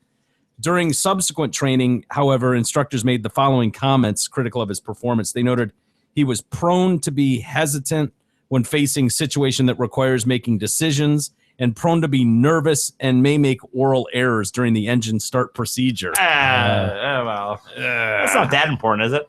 What happened? Moreover, he had shown insufficient knowledge, leading to hesitations in both electronic engine controls failure and engine failure after V1 situation. We're all familiar with the V1 situation. That's the speed beyond which takeoff can no longer be safely aborted. Of course, dude, you didn't even just say, obviously. I know, but for the person out there that isn't familiar with the the V1. Well, I'm sorry that the people had to hear that for, No, finish your thought. Go ahead and finish your thought. And as the crow flies, please. Okay? No, go ahead. Don't put your head down on the desk and cry like a little baby. He's 2 beers in and he's a mess. I don't have anything. He's got his natty daddy over there all finished, and now he's trying to deal with it. At least I didn't have another one. Trying to process. Usually one of us will save you when you start hanging yourself to dry. Oh my God! But that one was just too precious. It was just like, no, let's just see where this goes. Let's see how a man brings this back around. What happened? What was I talking about? I have no idea. Nobody has any idea. Well, I think you're apologizing to the audience for them having to hear something over again about the V1. I stand. situation. Oh yeah, that's it. We all know about the V1. Internally, your mind had a engine flame out in like the left side of your brain, and usually the right side could compensate for that, but you pulled the wrong lever and your brain synapse and you flamed the whole thing out. Your V1 wasn't firing at all. Honestly, I would have actually liked to have had a camera dead on my face at that point, because I think you probably could have seen the point where I just halfway through it just was like, you were looking for the board. Right, I don't know what I'm talking about. Yeah. That happens. What are you going to do? Boys. I will say sometimes I'll be in moments with my buddies or in a situation where I realize that a joke needs to be made, but there's no time to wait it's not in my head yet, but it's like, you got to make it right now. So I've done jokes before where I just start talking and hoping something comes to my head mid-sentence. You're doing that as we speak, aren't you? Aren't you? I think that's my entire job on the show. Well, sort of. You're doing it well. It's good work if you can find it. Yeah. It's good work if you can find it. Yeah, I wish you could just shut your big yapper, moron. Oh, these drops are great. We got another police shooting that's garnered a little bit of attention. What dude do? Not as much as usual. Well, I'll tell you what dude did. This is a sheriff sergeant. His actions in a fatal shooting back in February that the prosecutor has said were lawful. Okay.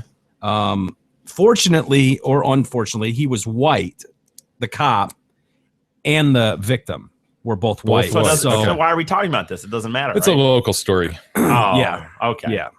The prosecutor, Doug Lloyd, ever heard of him? No. Eaton County, right? Eaton County, yes. Yep. Said he reviewed the investigation by Michigan State Police video from Sergeant John Frost's body camera and footage from the cell phone of 17-year-old Devin Guilford, who was filming the traffic stop after being pulled over in Grand Ledge. Guilford, who was unarmed, he was an unarmed teen, was shocked by a stun gun after not complying with Frost's commands, and then was shot 7 times following an altercation with the officer. Ooh, I know how he could have avoided this.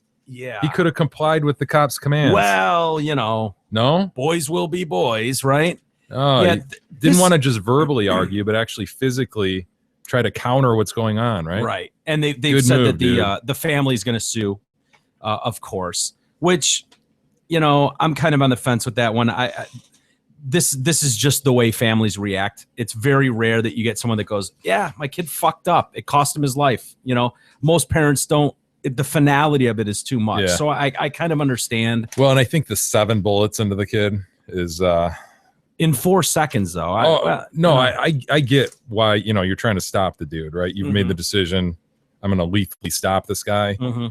And in my mind, if you've made that decision, whether it's 1 or 7, I guess it doesn't matter. Yeah. For practical purposes. But I think that's what's probably shocking to many about these facts. Like, holy shit, did you have to shoot the kid 7 times? Yeah. After tasing him, and you know. Well, if he's hitting you in the face, I get you. You know, it's too bad, because this is one of those stories that I think is, well, we know how avoidable it is, but it's one of those stories that I think happens more often now because of how much play in the media stories like this have gotten, where people feel like fuck the police, fight the system, man. And you see this all the time, where they make these ridiculous, retarded statements to police, like about what their legal rights are. Yes, and shit. as if they know the law. And as a lawyer, that's got to drive you nuts. But it drives me out of my mind when you see some 17-year-old kid, and he's dead. I don't want to speak ill of the dead, but he's a typical 17-year-old kid who thinks he knows what the law is. And I didn't do anything wrong. Whenever you declare that to a police officer, I ain't do shit. Well, okay, that's a he said, she said, and you know what? You're going to lose that argument with a cop. You just are. Yeah. You can gamble your life on this argument. At that point, as frustrating it is and as shitty as it is, you just got to let the legal system play out. Dude, you just got to go, yeah, okay, you're taking me in. This is bullshit.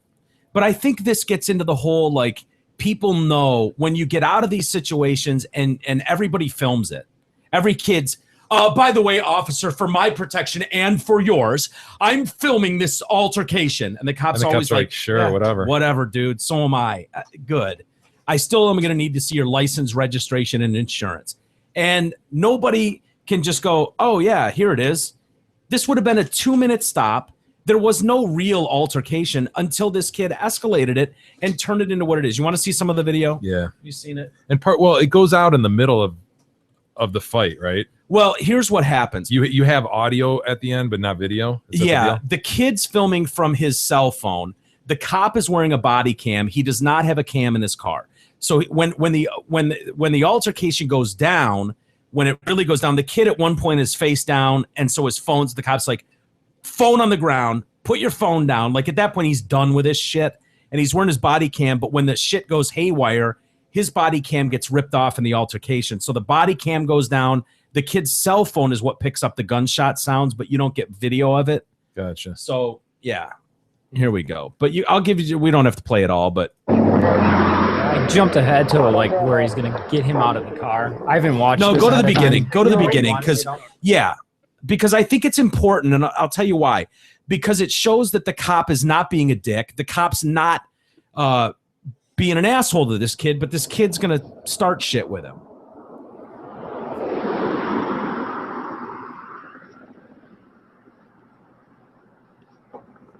Hello.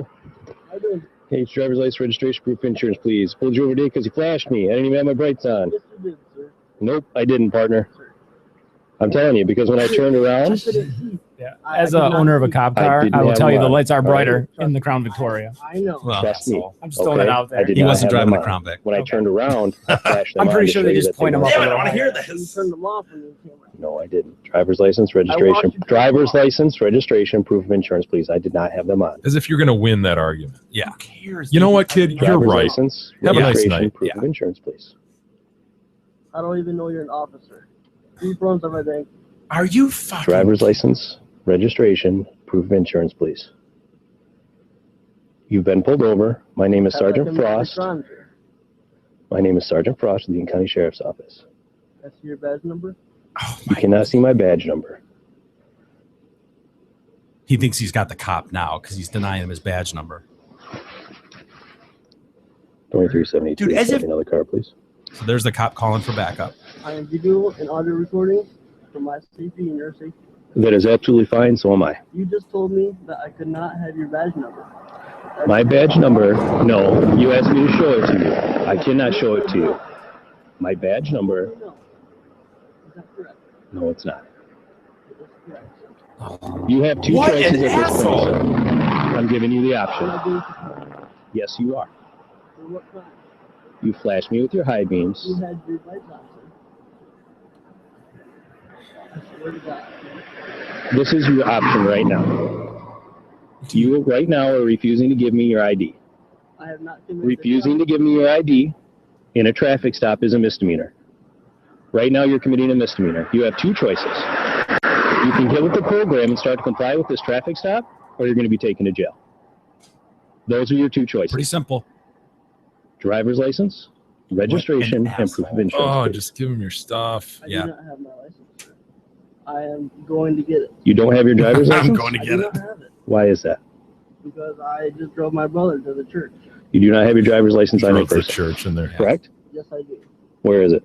You do not have to see it. I do have to see it. I do Why have do it. you have to see it? You had your bites. I cannot see. I was gonna crash. I cannot see. You had your bites on, sir. I'm not lying. So basically, this goes on and on and on. Same type of altercation to the point where the cop's like, "Listen, motherfucker," and opens the door and basically gets this kid out of the car, and the kid finally goes down and gets tased, and then gets up and runs, and him and the cop get into a scuffle on the other side of the car. He starts punching the cop. Yeah, punches the cop in the head, and the cop ends up pulling his gun out and fucking kills the kid. When the kid's on top of him and punching him in the face, he pulls his gun and shoots him to death. As if, by the way, And that is such an avoidable moment. And what the cop said, the cop explains to him at some point, he said, "Listen, you're not the first person tonight to think that I was brighting them. This is a 2015 Explorer. It's brand new. The lights are extremely bright. I understand that. The other people have brighted me. I've pulled them over as And well. let them I've go, explained right? this to them with no violation, and in 2 minutes they're on their way. Yeah. But you've drawn this out into this moment, and now here we are." And it's like, people, teach your kids. I don't know what else to say. Teach your kids that is never, ever, ever, ever going to work in your favor. It's just not. Unfortunately, the opposite is being taught right now as we speak. Yeah. Yep. No, you're right. It's obviously being taught to question everything they do. They don't have the right to ask anything from you, as if the cop would almost ever give anybody an actual ticket for this. He'd probably just make sure that they don't have anything else going on, say, hey, whatever, as if he wouldn't just give you a warning, or even just say, yeah, you know what, some other people thought as he said. Well, the other side of the argument would be, well, fucking why even pull the guy over? You know why he's bright. That's a good point. He thinks you have your brights on, and you know that because you've had 3 other people That's do a the good same point. thing. So just let the kid go. What are you fishing for something else? You fishing for drugs in the car? Some other reason to stop the kid and hassle him? That would be the other side of it. Yeah. You know what, though? I wouldn't give a shit. I wouldn't care if a cop pulled me over for Well, that. that's because you don't have anything else going on in your car, right? Right. Well, done a sufficient sweeperoo lately? Sweeperoo of all my drug No, you've got it. Perfect. You got it. Paraphernalia. Perfect. Nicely done, E. Dude, I said foliage, so yeah, I can't really blame him. Well, I know in this. No, the problem is, Jay, it doesn't. We've talked about this before. It doesn't matter when you get to the point where you've been pulled over. It doesn't matter anymore. I know. It's over. Like I guess I don't understand. But where... can't you see why people would say, "Why the fuck did you pull him over anyway?" You know it's what the situation is. You've got a new car with brights. Let him flick his brights and move on. Yeah, right. That is kind of of is that really like a public safety thing? Really, or especially if you're right. I mean, you're right. If there's been 3 other people that thought the exact same thing, because I've done it before. How many times have you driven? I think he said one, or he might have said a couple, or okay, one. Even if it was 2. I mean, you're right, dude. How many times I've driven down the road before and you get some, and you're like, oh, look at this asshole with his brights on. So you do the flick and be like, dude, get your brights off. Yeah, so, it used to happen to me all the time when I had the Lincoln. Like that all the time, people thought I had brights on. I'm like, I don't have my brights on. And it's annoying as shit. I get it. It's annoying to get hit in the face where people think you have your brights on. And if a cop wants to pull you over for it, so be it. I know they have. You broke the law. I know they're allowed situation. to. But my just statement here is you can see why other people would look at this and go, come on, man. Why are you hassling this kid? He brighted you. He thinks you have your brights on. Yeah. And I agree. There's no reason it should get beyond that. Once he pulls you over, he pulled you over and you comply. Yeah. But there's certainly an argument that dude should just let the kid drive by.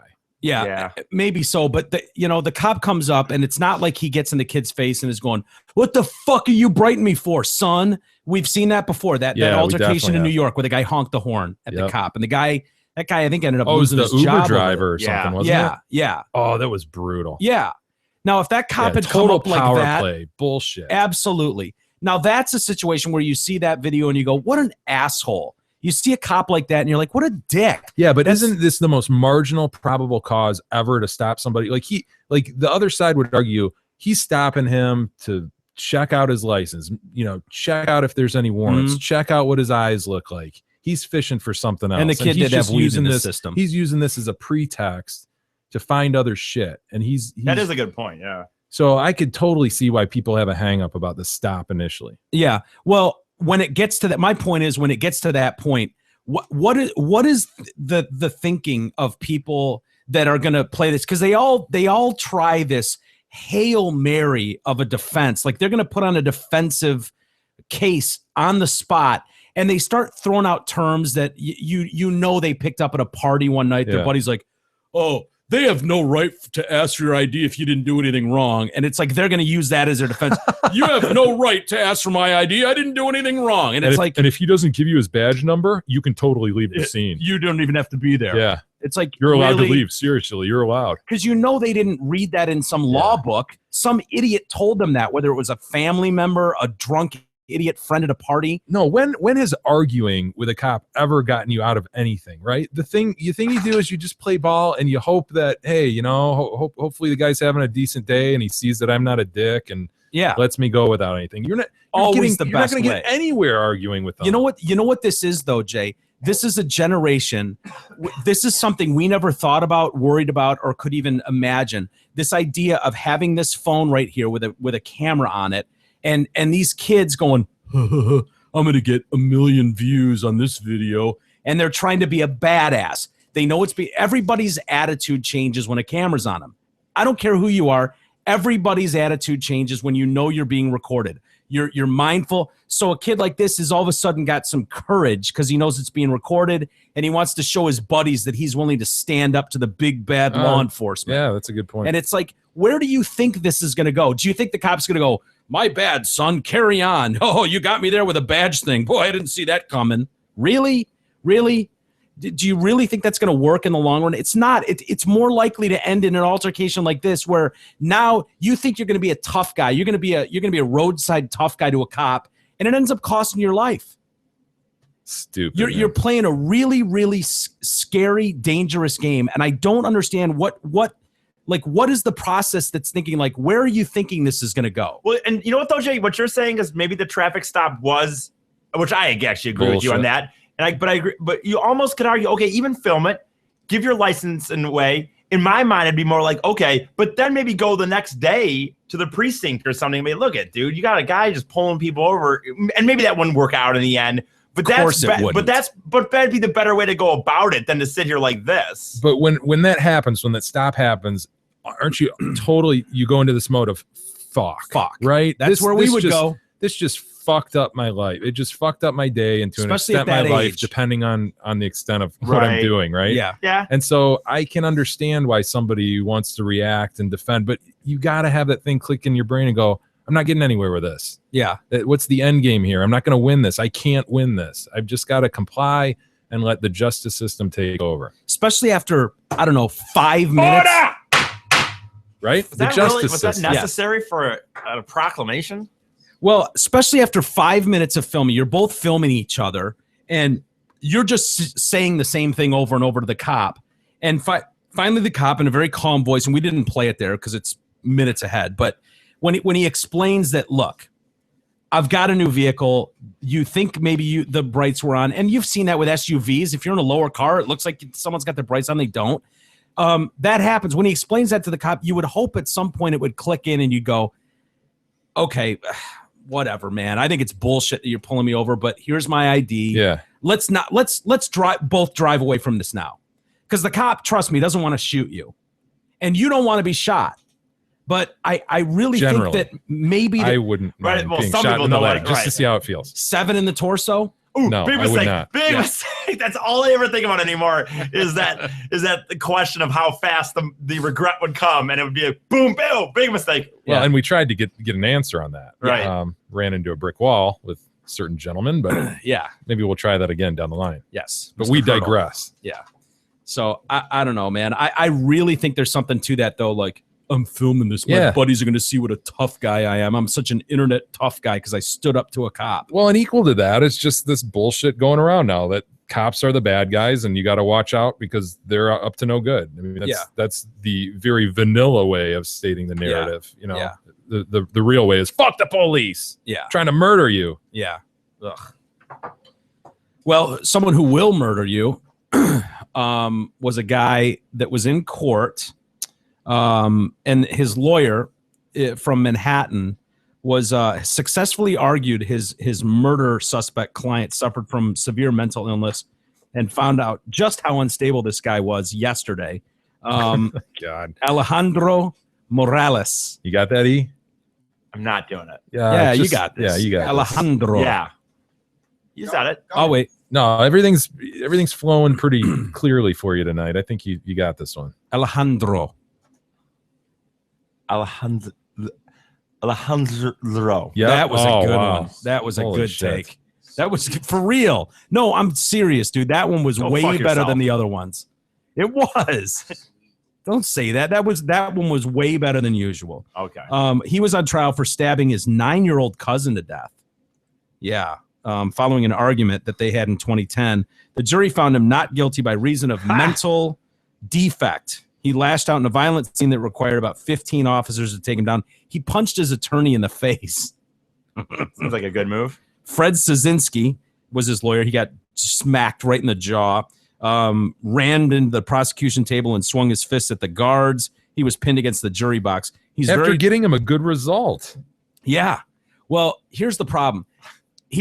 First off, he stabbed his 9-year-old cousin to death. Well, it was a big argument. I mean, you can imagine the types of arguments you get with 9-year-olds. Right. They can be very, very frustrating and violent. And they were arguing over the Tony Hawk video game. Well, which one are we talking though? 1, 2, Underground, Tony in 2010, whatever was out in 2010. Oh, yeah. And so, at 26 years old, I mean, you're going head to head with a 9-year-old. So Can you understand. you could see that's like me and Sweet Pie almost, or Ian Sweet Pie getting into it over a video game. I think.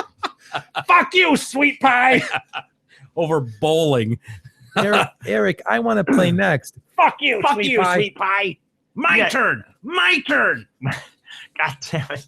And Tony they stabbed repeatedly. To death. So the guy hears not guilty by reason of insanity, and he's like, sweet, my lawyer got me off. He thinks he's walking out of court a free man.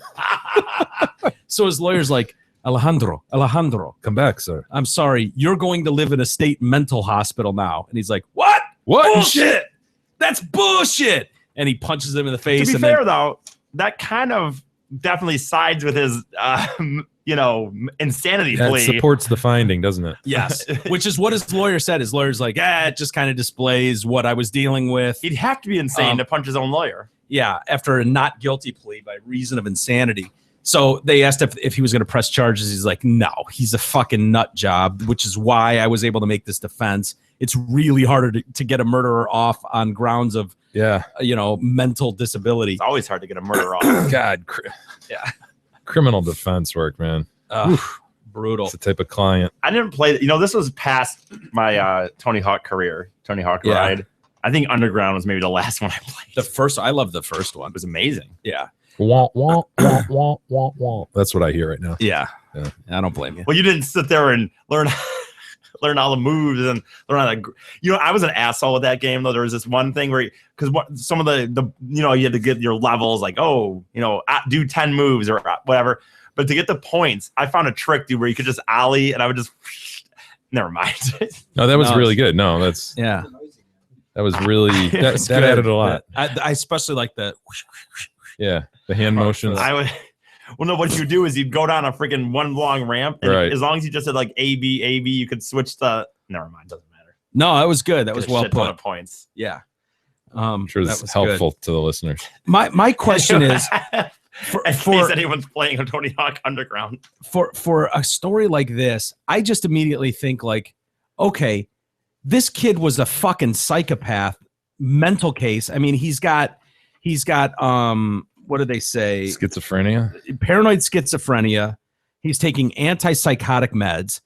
Why would you let him sit down alone with your 9-year-old child and play video games? Seriously, man. Who's making that call? Like, yeah, let the psychotic mental patient play with the kid. Yeah, go put my daughter in the lion's den. Yeah. See what happens. Oh, nice kitty. It's just insane to me, like that anybody would do that. But well, you see it time and time again, though. Like that one story we did, I don't know, a couple months ago, just morbid story where the mom had some psychosis.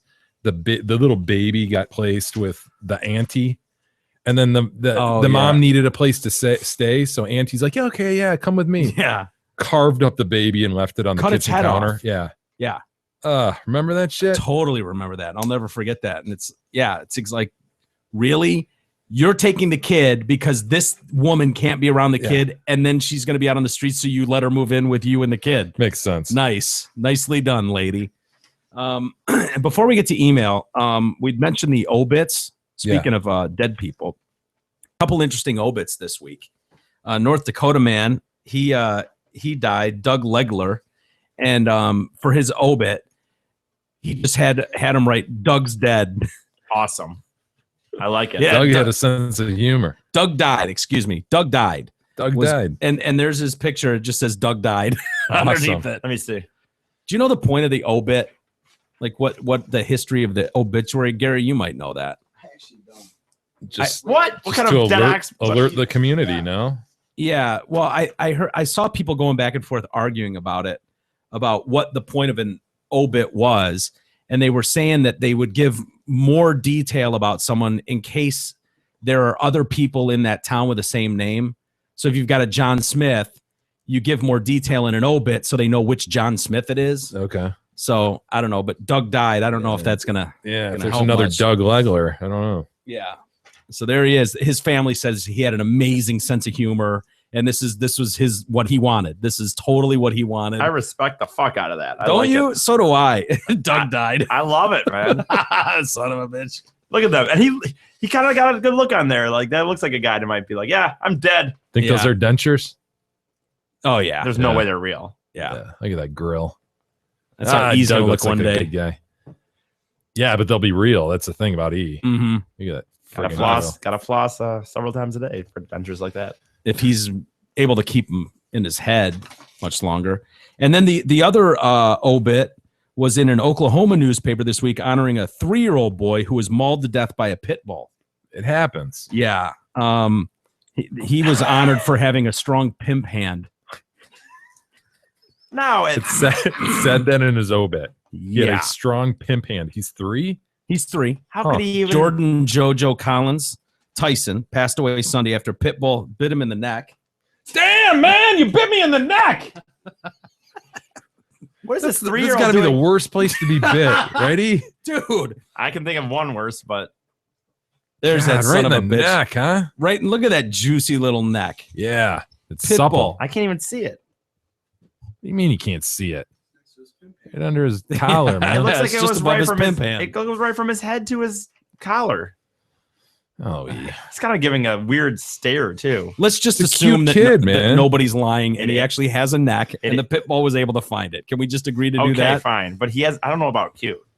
He's That's a cute adorable. kid. He's a very cute kid. It's because he's blacky. Oh, you hate Look blacks. at how cute he is. Confederate flag owning son of Yeah. a bitch. Oh, yeah, you it doesn't surprise me. It doesn't surprise me. Guy owns 50,000 Confederate flags, of course. 50,000. Look at that proofs. Look at him, man. The second picture is better than the first. The second image is better than the first. Why? Because it's all blurry. You can barely see him, so that makes it acceptable Does he to look you. You're whiter? Look racist. at the light on the side of his face. He looks whiter. Yeah, absolutely looks That's what it whiter. is. His hair looks less curly in that one, doesn't it? He That's looks what more you're thinking. Caucasian, doesn't he? Certainly does. That's what I'm thinking. Yes. More Anglo-Saxon? Huh? Is that the deal? Whatever. So this pit bull bit him in the neck. Damn, man, you bit me in the neck. And while he was in the care of a family friend. Come on. Oh, you know, boy. Yep. Oh, boy. They came out with the obit for the toddler this week in the death notice. The heartfelt death notice, written based on information provided by the child's family, ran through all the things the boy enjoyed during his short life.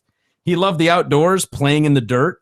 You know, seems reasonable for a 3-year-old. Yeah, they digging in the dirt. That's kind of what you're into at 3. He played with trains. Always wanted to take a journey on a train.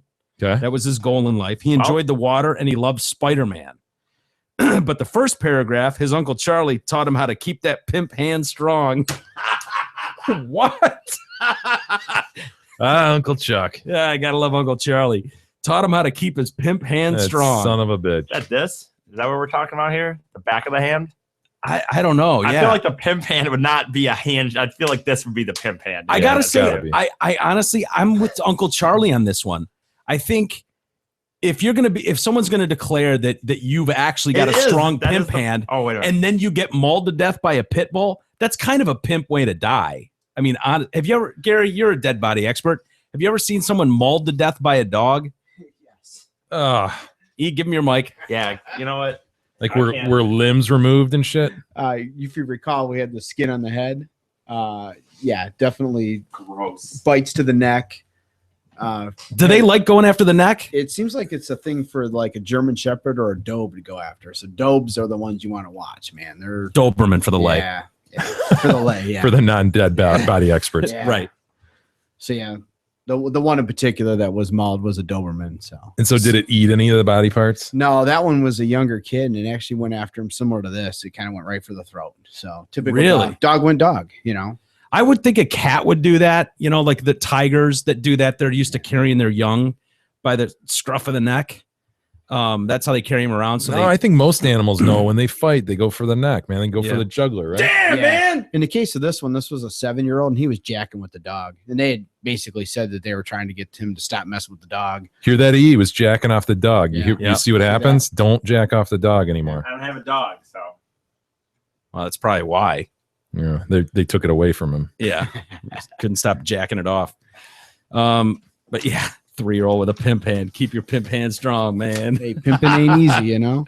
That's so hilarious. I've heard that. They hope it left it at that without further elaboration. God, Uncle Chuck. Yeah. Anyway, how we doing for email? We do have some email, but before we get to that, should we mention Red Bull the link for another moment? Yeah, we have a link up on our website. As we said, we've got the Red Bull GRC going on in July, which we're going to be telling you more about. And racing in or not racing in? Well, here's the deal. Yesterday we talked about a little I don't know, fun we had with our Red Bull representative in terms of saying that we wanted to be in the race. Yeah. Well, we heard back from her today. Just to set the stage, how I this always went. need to play it again. I feel like, but Yeah, we could play it again. you don't have to. I'm sorry. I didn't. No. That's not a bad idea. To set the table here, Jay was in getting a car at Zott Ford, and he was talking with Steve, and we were supposed to do a 3-way call to her. And so while Jay was with Steve Gabarra, well, before that, you and I had decided we want to be in this race. Yeah, I mean, just sort of like joked joking, about right? We're on the phone Totally. and we're like, dude, we should tell her we want to be in the race. And we were like, we could get a couple Fiestas from Gabarra, just stock Fiestas, and you picture us out there with these things all souped up, just winging around us, and we're in these little Fiestas. just trying our best to go up hills and shit. Yeah. And it would turn into a one-on-one battle, me and you. I'd like brake hard in front of you. It'd turn into a one-on-one demolition derby, essentially. Totally. So we joked about that. We want to be in the race. We want to be in the race. Yeah. So then when I'm in Gabara's office, he's like, yeah, we need to follow up with her. Let's give her a call. And so he deadpans us. Yeah, Jay and Mike, the last thing they want is they just want to be in the race. And okay, so cool. So we'll get it done and we'll talk to you soon. Yeah. And so, as you can imagine, the message that she sent back was, I can play it here. And in her defense, Steve, it's Rachel Reed calling from Red Bull. Sorry I missed you yesterday. Good news that your team's on board. I'm super excited. And regarding the Detroit cast being in the race, we definitely can't do that, but I'm sure there's a way that I can work with our national team and you could just tell in some way she's trying to word this in a way of not like being like, well, are you fucking stupid? Like exactly. She doesn't know how serious we are. Yeah. So it's like it was really unfair of us to put her in that position because she had to uncomfortably respond. Yeah. It sort of put her in an awkward position. To be like, it happens with this kind of work where you just we fuck around all the time. But to people that are on the outside of that, you run that risk of throwing a Hail Mary joke like that out there where it's like, oh yeah, and lastly, the last thing we demand is Jay and I want to race in this national event. Yeah. In the global event. Right. It's a global event. Jay and I want to race in it.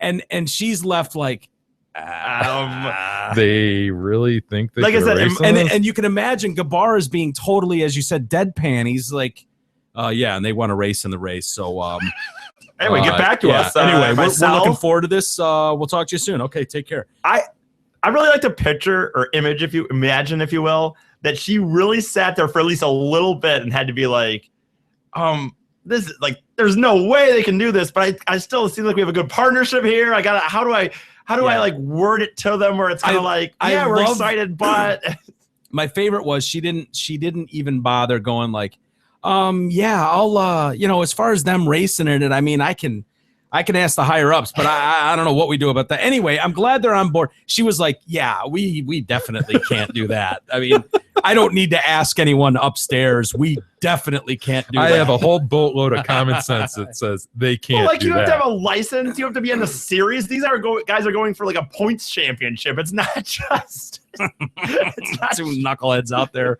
ruining things. So anyway, Rachel follows up with us today. Yeah. She got wind of that. Yeah. Somebody heard it and passed it on to her. Her dad listens to the goddamn show.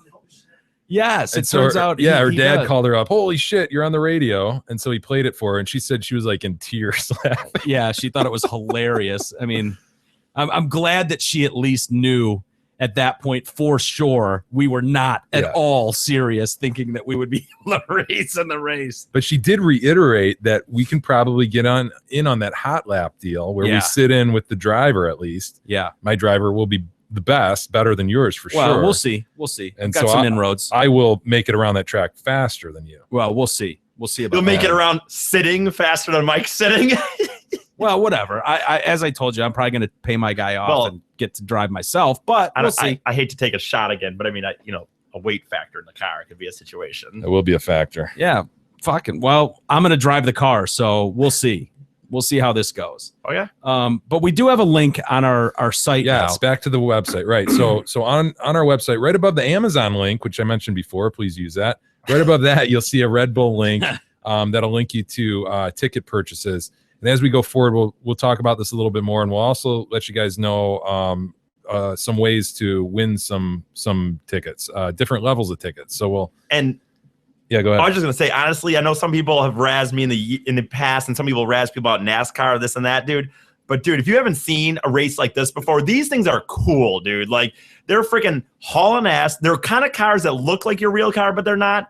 But they're gonna come in here like, as you said, make this whole course with dirt and jumps. I'm and almost shit like this. just as interested to see how they make this course. Right, it's going to be a spectacle. So am I. They're bringing in so much dirt for this thing. Yeah, I watched. I agree completely. I'd love to see them do that. But it's a 2-day event, July 25th and 26th, Yeah. Saturday and Sunday. It's like a double header of racing. And again, we'll talk about it more, but check it out this weekend if you have a second. And there's a there's a discount code through that link. They're giving people that buy tickets through the Detroit Cast a discount. So yeah. So check it out. Much like our Amazon link portal. Yeah, you don't get a discount on the Amazon link. Never mind. You know. Yeah, it's not really like that at all. Other than it being a link on our website. Well, those are two things. Really, the only. Yeah, those are two things. They're both on the computer. Yeah. Other than that, they have absolutely zero in common. I mean, less than zero. Amazon has absolutely no relevance to the Red Bull link or affiliation with the show. That's all. Anyway, that's completely all separate. Jay, that's all hearsay. I can't think of two things that are more separate. Yeah, I can't. Than really the Amazon either. link and the Red Bull link. Yeah, I mean, again, they're both on it. They're both on the internet. Yes. Yep. They both do exist on the internet. The World Wide Web. Well said, Ian. That has to be. I don't know why we haven't done that before, but that should be essentially the symbol of me making a bomb joke. Is that going back to the joke of the old man getting pushed over by the wind? Come on, a little wind. You were so embarrassed. That's like the first time I've ever seen him embarrassed a couple months ago when he did that. Well, it was like 20 seconds after the bomb that he finally was like, dude, I that was so I bad. missed that one. Dude, Guys, you miss on that shit every day, all day long. But why did that one? I think it was Mike said it because I listened to it again a few times, and Mike said it. I think the thing is that usually you pounce on me when I make a mistake with a finish your thought or what are you talking about, you son of a bitch? As the crow flies. Right, as the crow flies. But you kind of you weren't listening. I think you were going through some emails or something. So it went past you, and Mike heard it but decided to be nice and keep going. And I think like, that's what it was. I knew it still had happened, and you hadn't heard it, and Mike decided to give me a break. He treated it with such kid gloves. He was embarrassed for you. Right. Yeah, Mike was so embarrassed for me that I just tried to plow through it, like just get further away from that moment. And then pretty soon, like you said, about 20 seconds later, I just couldn't stop laughing about it. Guys, I fucked up there. I don't know. Ed writes in, sounds like Mike has bald-faced hornets, very aggressive and very painful. Really? Well, guess what? We don't Not have bald-faced hornets anymore because we took care of those sons of bitches. Done. Not aggressive and not painful. Yep. Huh? Not to us. We're more aggressive and more painful. It's easy when you have a bat and poison. Well, hey, they don't contain. They have wings and stingers. They have wings and needles, and we had bats and poison. Yep. Detroit Cast 1, asshole 0. Yep. That was him, man. That was him. Totally him. Is that the bald-faced hornet? Yep. That's what they were for not being born a human. They are evil sons of bitches. Look at them. God. They never saw it coming. Yeah. It was like we took them by surprise completely. It's almost as if they did not see that maybe sometime on the line a larger animal would just start smashing their home and another dude would just start shooting poison at them. They didn't anticipate that. I know. That's probably their most critical error. Yeah, you got to have your head on a swivel, man. Come on. You would think they would have a guy on lookout like, dude, there's this guy that keeps poking his head out the door with a bat in his hand. I don't know what he's up to. I'm not saying for sure he's up to some shit, but I just feel like we should get some warriors out here. They could have spared one lookout. Yeah. I agree with you. Yeah. Jason writes in, hey guys, Jay was talking about his ball sack experience at the zoo. Oh, fuck. I didn't mean to read this because I can't find the image now. Well, I figured I'd share mine from a farm, of course. I couldn't resist. Sack? You talking about the dromedary? Yeah, the dromedary ball sack. They're huge ball sack. So much anyway, like your G's son. Yeah. Marshall's balls. Marshall's had a huge ball. Very impressive. Very impressive for an sack. infant. Well, this was I will attest that this is an impressive sack as well that Jason attached. Unfortunately, I don't have the email image right now, but I want to tell you, there's the dromedary ball sack. That's what I tweeted. Whoa. It's a hose bee. Look at that son of a bitch, a little hose bee growing off his ass. I missed this. That's somehow. the dromedary ball sack. Oh my, yeah, you don't I retweet me ever. You know what? I am bad on that. I tweet out myself, but I'm very selfish on my Twitter. I only am concerned with my own tweets. I think I see some balls. What is that? It's just a mess of dromedary. Wow. It's a hose bee. Yeah. It's a mess, huh? They're just laying all over each other. It's attached to the taint. Attached to the taint. Let me see again. David writes in, clog wearing peanut man. Clog wearing peanut man? I don't wear clogs. Clogs? Who's the peanut man? I guess I am. The slimmer, abundant man. I guess you're slimming down, so you're you're a I slimmer. thought abundant maybe man. that was me. And then I newly, identify as thin, so as you guys know, I would appreciate if you respected that. and the newly coiled dick rubber. That's clearly The retarded sideburns Can I- or lack thereof. Thank you. I'm not alone in the driving problems of having the passenger, wife/girlfriend, telling me how the fuck to drive. I have heard rumors of other male drivers having this problem, but never confirmed. Now the question I pose is, how in the fuck do you make them stop? Any insight from you three or listeners, please share. It's driving me crazy. Maybe that could be an Ask Eric question. Thanks. Keep up the good work. Bye, BUI Dave. I already answered it looking at Mike. The strong pimp hand? The back of the hand. So he's wondering how you get your female to stop driving. Well, stop bitching about your driving. Oh, well, if you figured out, Dave, let me know. I'd love to know. Don't shower. Mike, you could put some in her mouth. Yeah, every time Beth bitches in the car, I'm going to stick my dick in her mouth. Good call. I'm going to try that. I'm sure she'd be receptive. Get over here, you. Oh, you think I'm going a little too fast, do you? Come here. What about this? This'll shut you up. What about this? Come here, Martha Washington. What about this in your mouth? Middich writes in, hey, fellas, a couple days ago, you were making fun of short-sleeve dress shirts. I have to disagree with. I think they're very practical, especially in the summer. Jay would look sweet walking around the firm in one. Dog, you probably do the short-sleeve dress shirt. I could totally see you doing that. No, polos. You know, Yeah. Polos, yeah. You know who does sport the short sleeve dress shirt? Homer Simpson. Does it? Oh, yeah, you're True. right. Also, one of the coolest TV cops of all time wore one all the time. Detective Andy Sipowicz from NYPD Blue. Yeah, and that's who Homer when Marge gets mad at Homer for that. That's what he said. He said, "Sister." Oh, you got it. You got this. Perfect. Sister. Right. Yeah. Sassafras. Switzerland. I don't know. Yes. Sassafras. Cinnamon. Whatever that guy. Cinnamon and does sassafras. Finish your thought.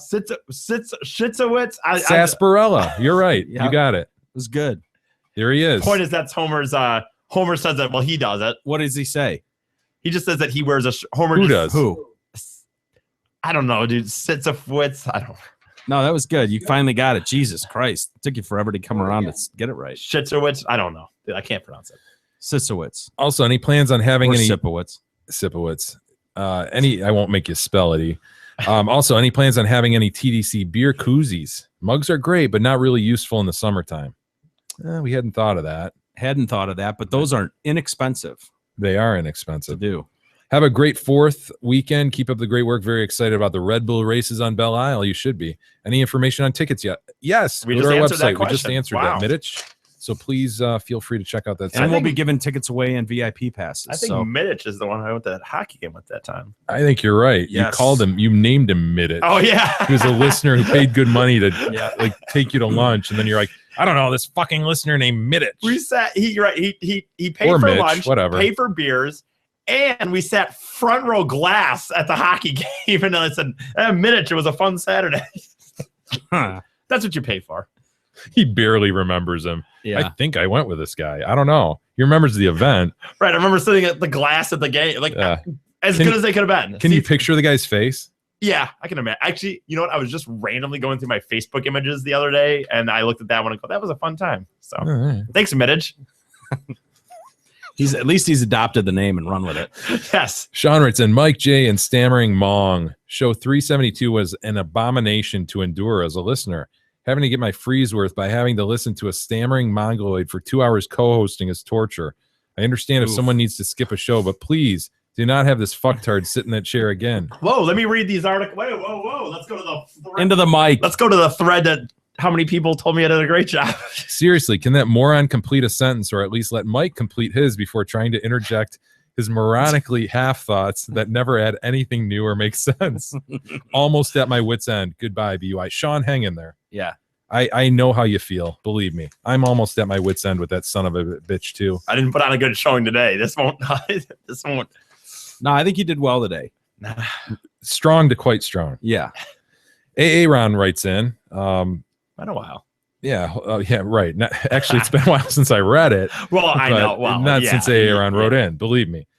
Holy fuck! Stop talking about technology, please. You sound so. I don't even have a word to describe how bad it sounds. I mean, I don't use Google. I use Apple products. That's what you said yesterday. Now you got to understand, Aaron is like the ultimate nerd. He like sells nerdy computer equipment. Two nerds. He's that a are nerdy nerd. Yeah. He sits there all day long on computers. He comments on my mouse and shit like that. It's Yeah. nerd. Yeah. So he. What are you gonna do? Yeah. So you said I use Google, or I don't use Google. I use Apple products.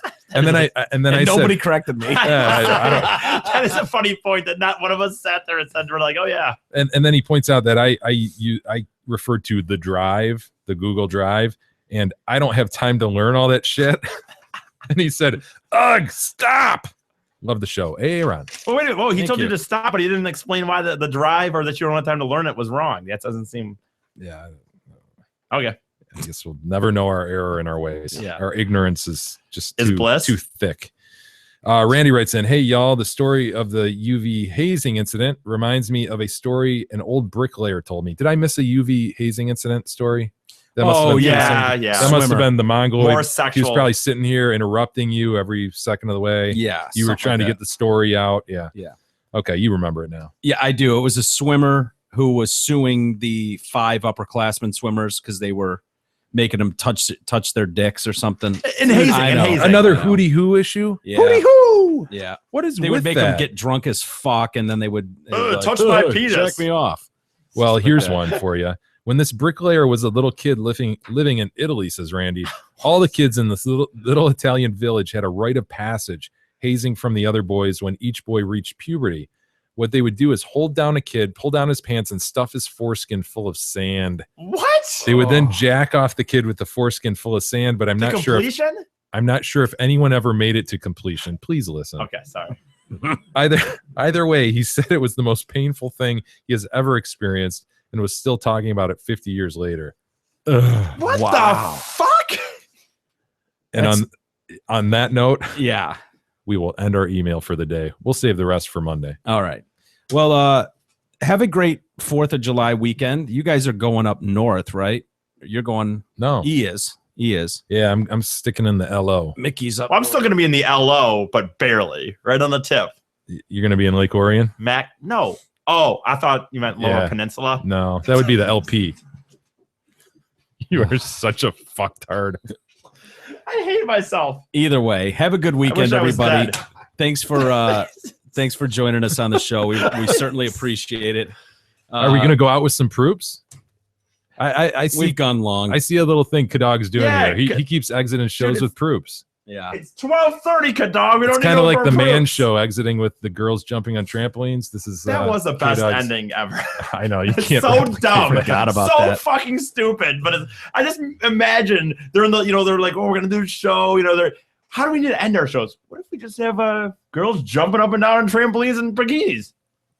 Done. Looking at peroops. That's like one of those little African such and such cats, right?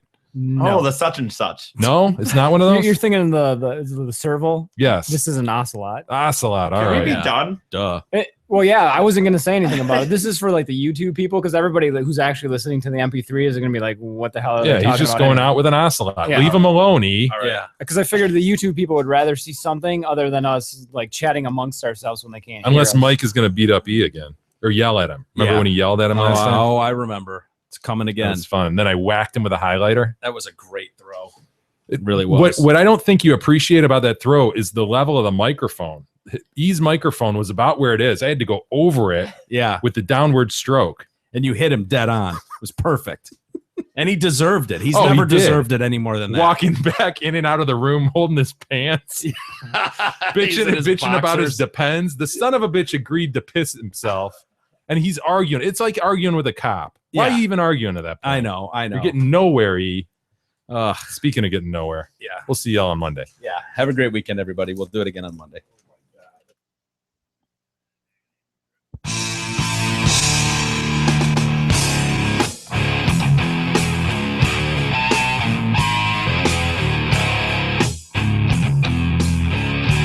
You've been listening to the Detroit Cast with your hosts, Mike and Jay. From all of us at Radio for One Studios, thank you for listening. And as always, thank you, Detroit.